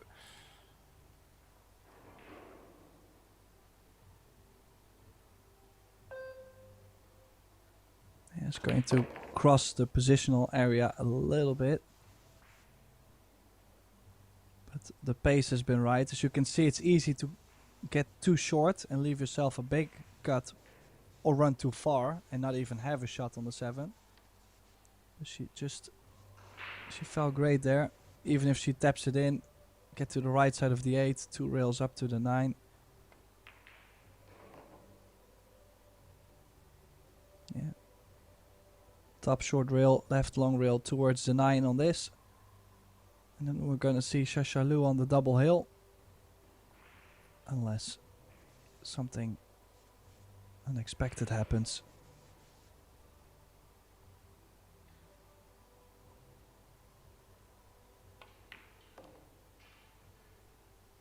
Yeah, as I mentioned earlier, following on from this at 3 o'clock, we will have the women's winners qualifications, and the winner of this match will go through to the losers qualification. That's tomorrow morning. I would say a little break for the players, but I do know Shasha will have mixed doubles actions tonight.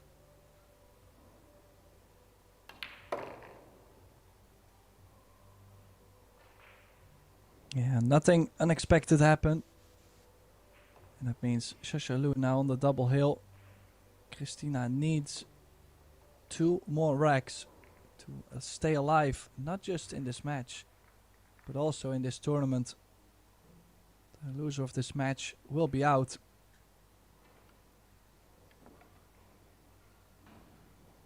Yeah, and that was a tough rattle on the 4 for Christina there, Tim. As I mentioned, she was really looking good and continuing from, well, what I would have considered as nigh on flawless from her first set performance, even though Shasha was able to dig deep.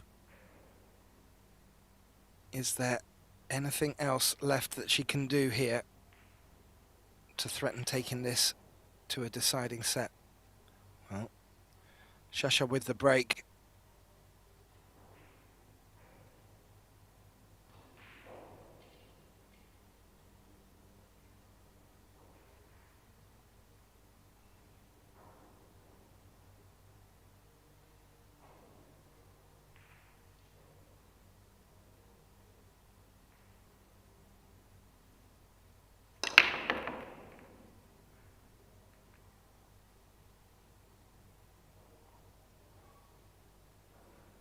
Well, one thing is for sure. This will be her last rack unless, or her last break, unless Christina wins the set. And the break, well, that remains a mystery for Shasha. Kept doing the same thing. This time more of a square hit, but to make balls, different story. Yeah, let's see what Kiki's attitude is here, because this 1 ball is definitely makeable up into that top right pocket. She's had a good look at this.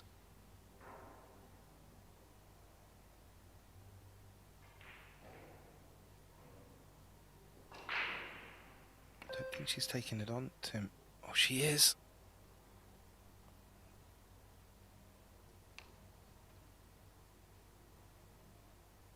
I think she's got away with the result, though.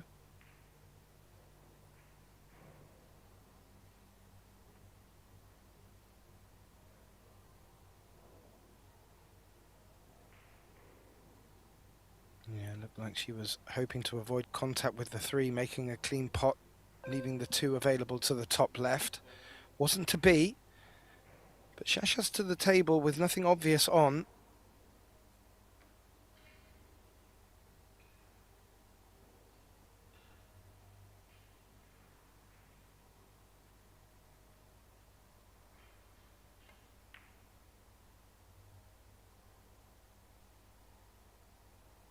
Nice.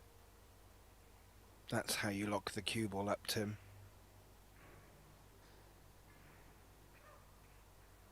Yeah, I can assure you, no jump cues on this.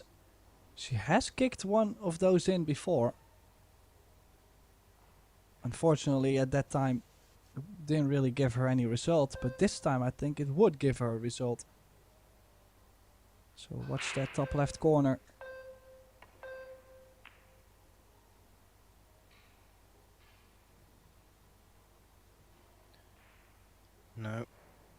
wasn't to be, and wasn't to be rewarded either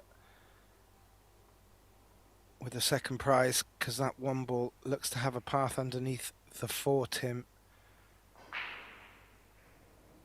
And this is a very good opportunity, you have to say, for Sasha, who finds herself on the hill in the second set.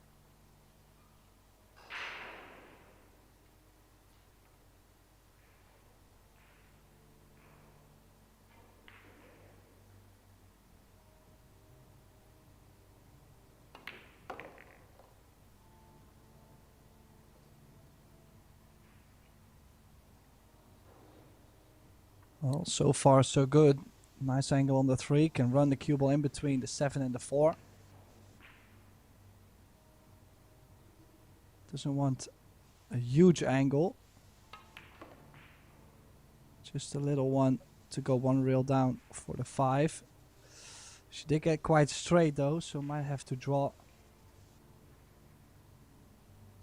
Oh. She looked at stunning the cue ball over, so she must still have a bit of an angle.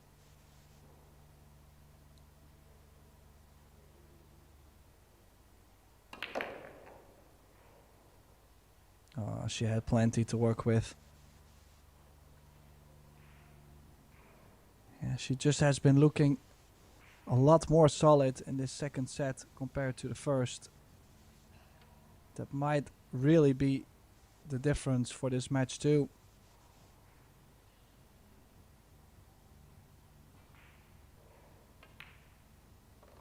Yeah, Kiki really came out the block strong, winning the opening 2 racks in the first set. Really looked like Shesha wasn't really going to get much at all in that opening set, but she did dig deep. Some good exchange of safeties. And as you pointed out, it did look like she picked up her pace a little bit.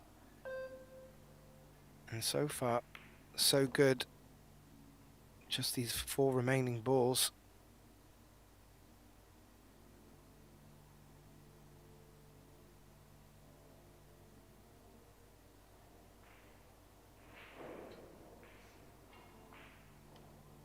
Yeah, I was at some point thinking, okay, maybe to get to the 8 ball, she gets more distance on the 7 or the wrong angle, but like her control on the cue ball has just stepped up a bit, and the shots she has to play at this point, not as difficult. Just gotta make sure she leaves herself angle on the 9 to move over for the 10. Anything but straight. Yeah, and that's what she's done. Strong display from Shashalou. I feel we're gonna have to say goodbye to Christina Grimm.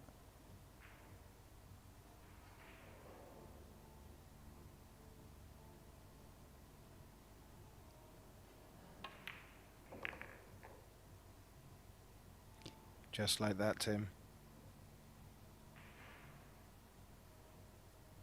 Yeah, we do have another match coming very soon, so make sure to stay tuned at Pro Billiard TV.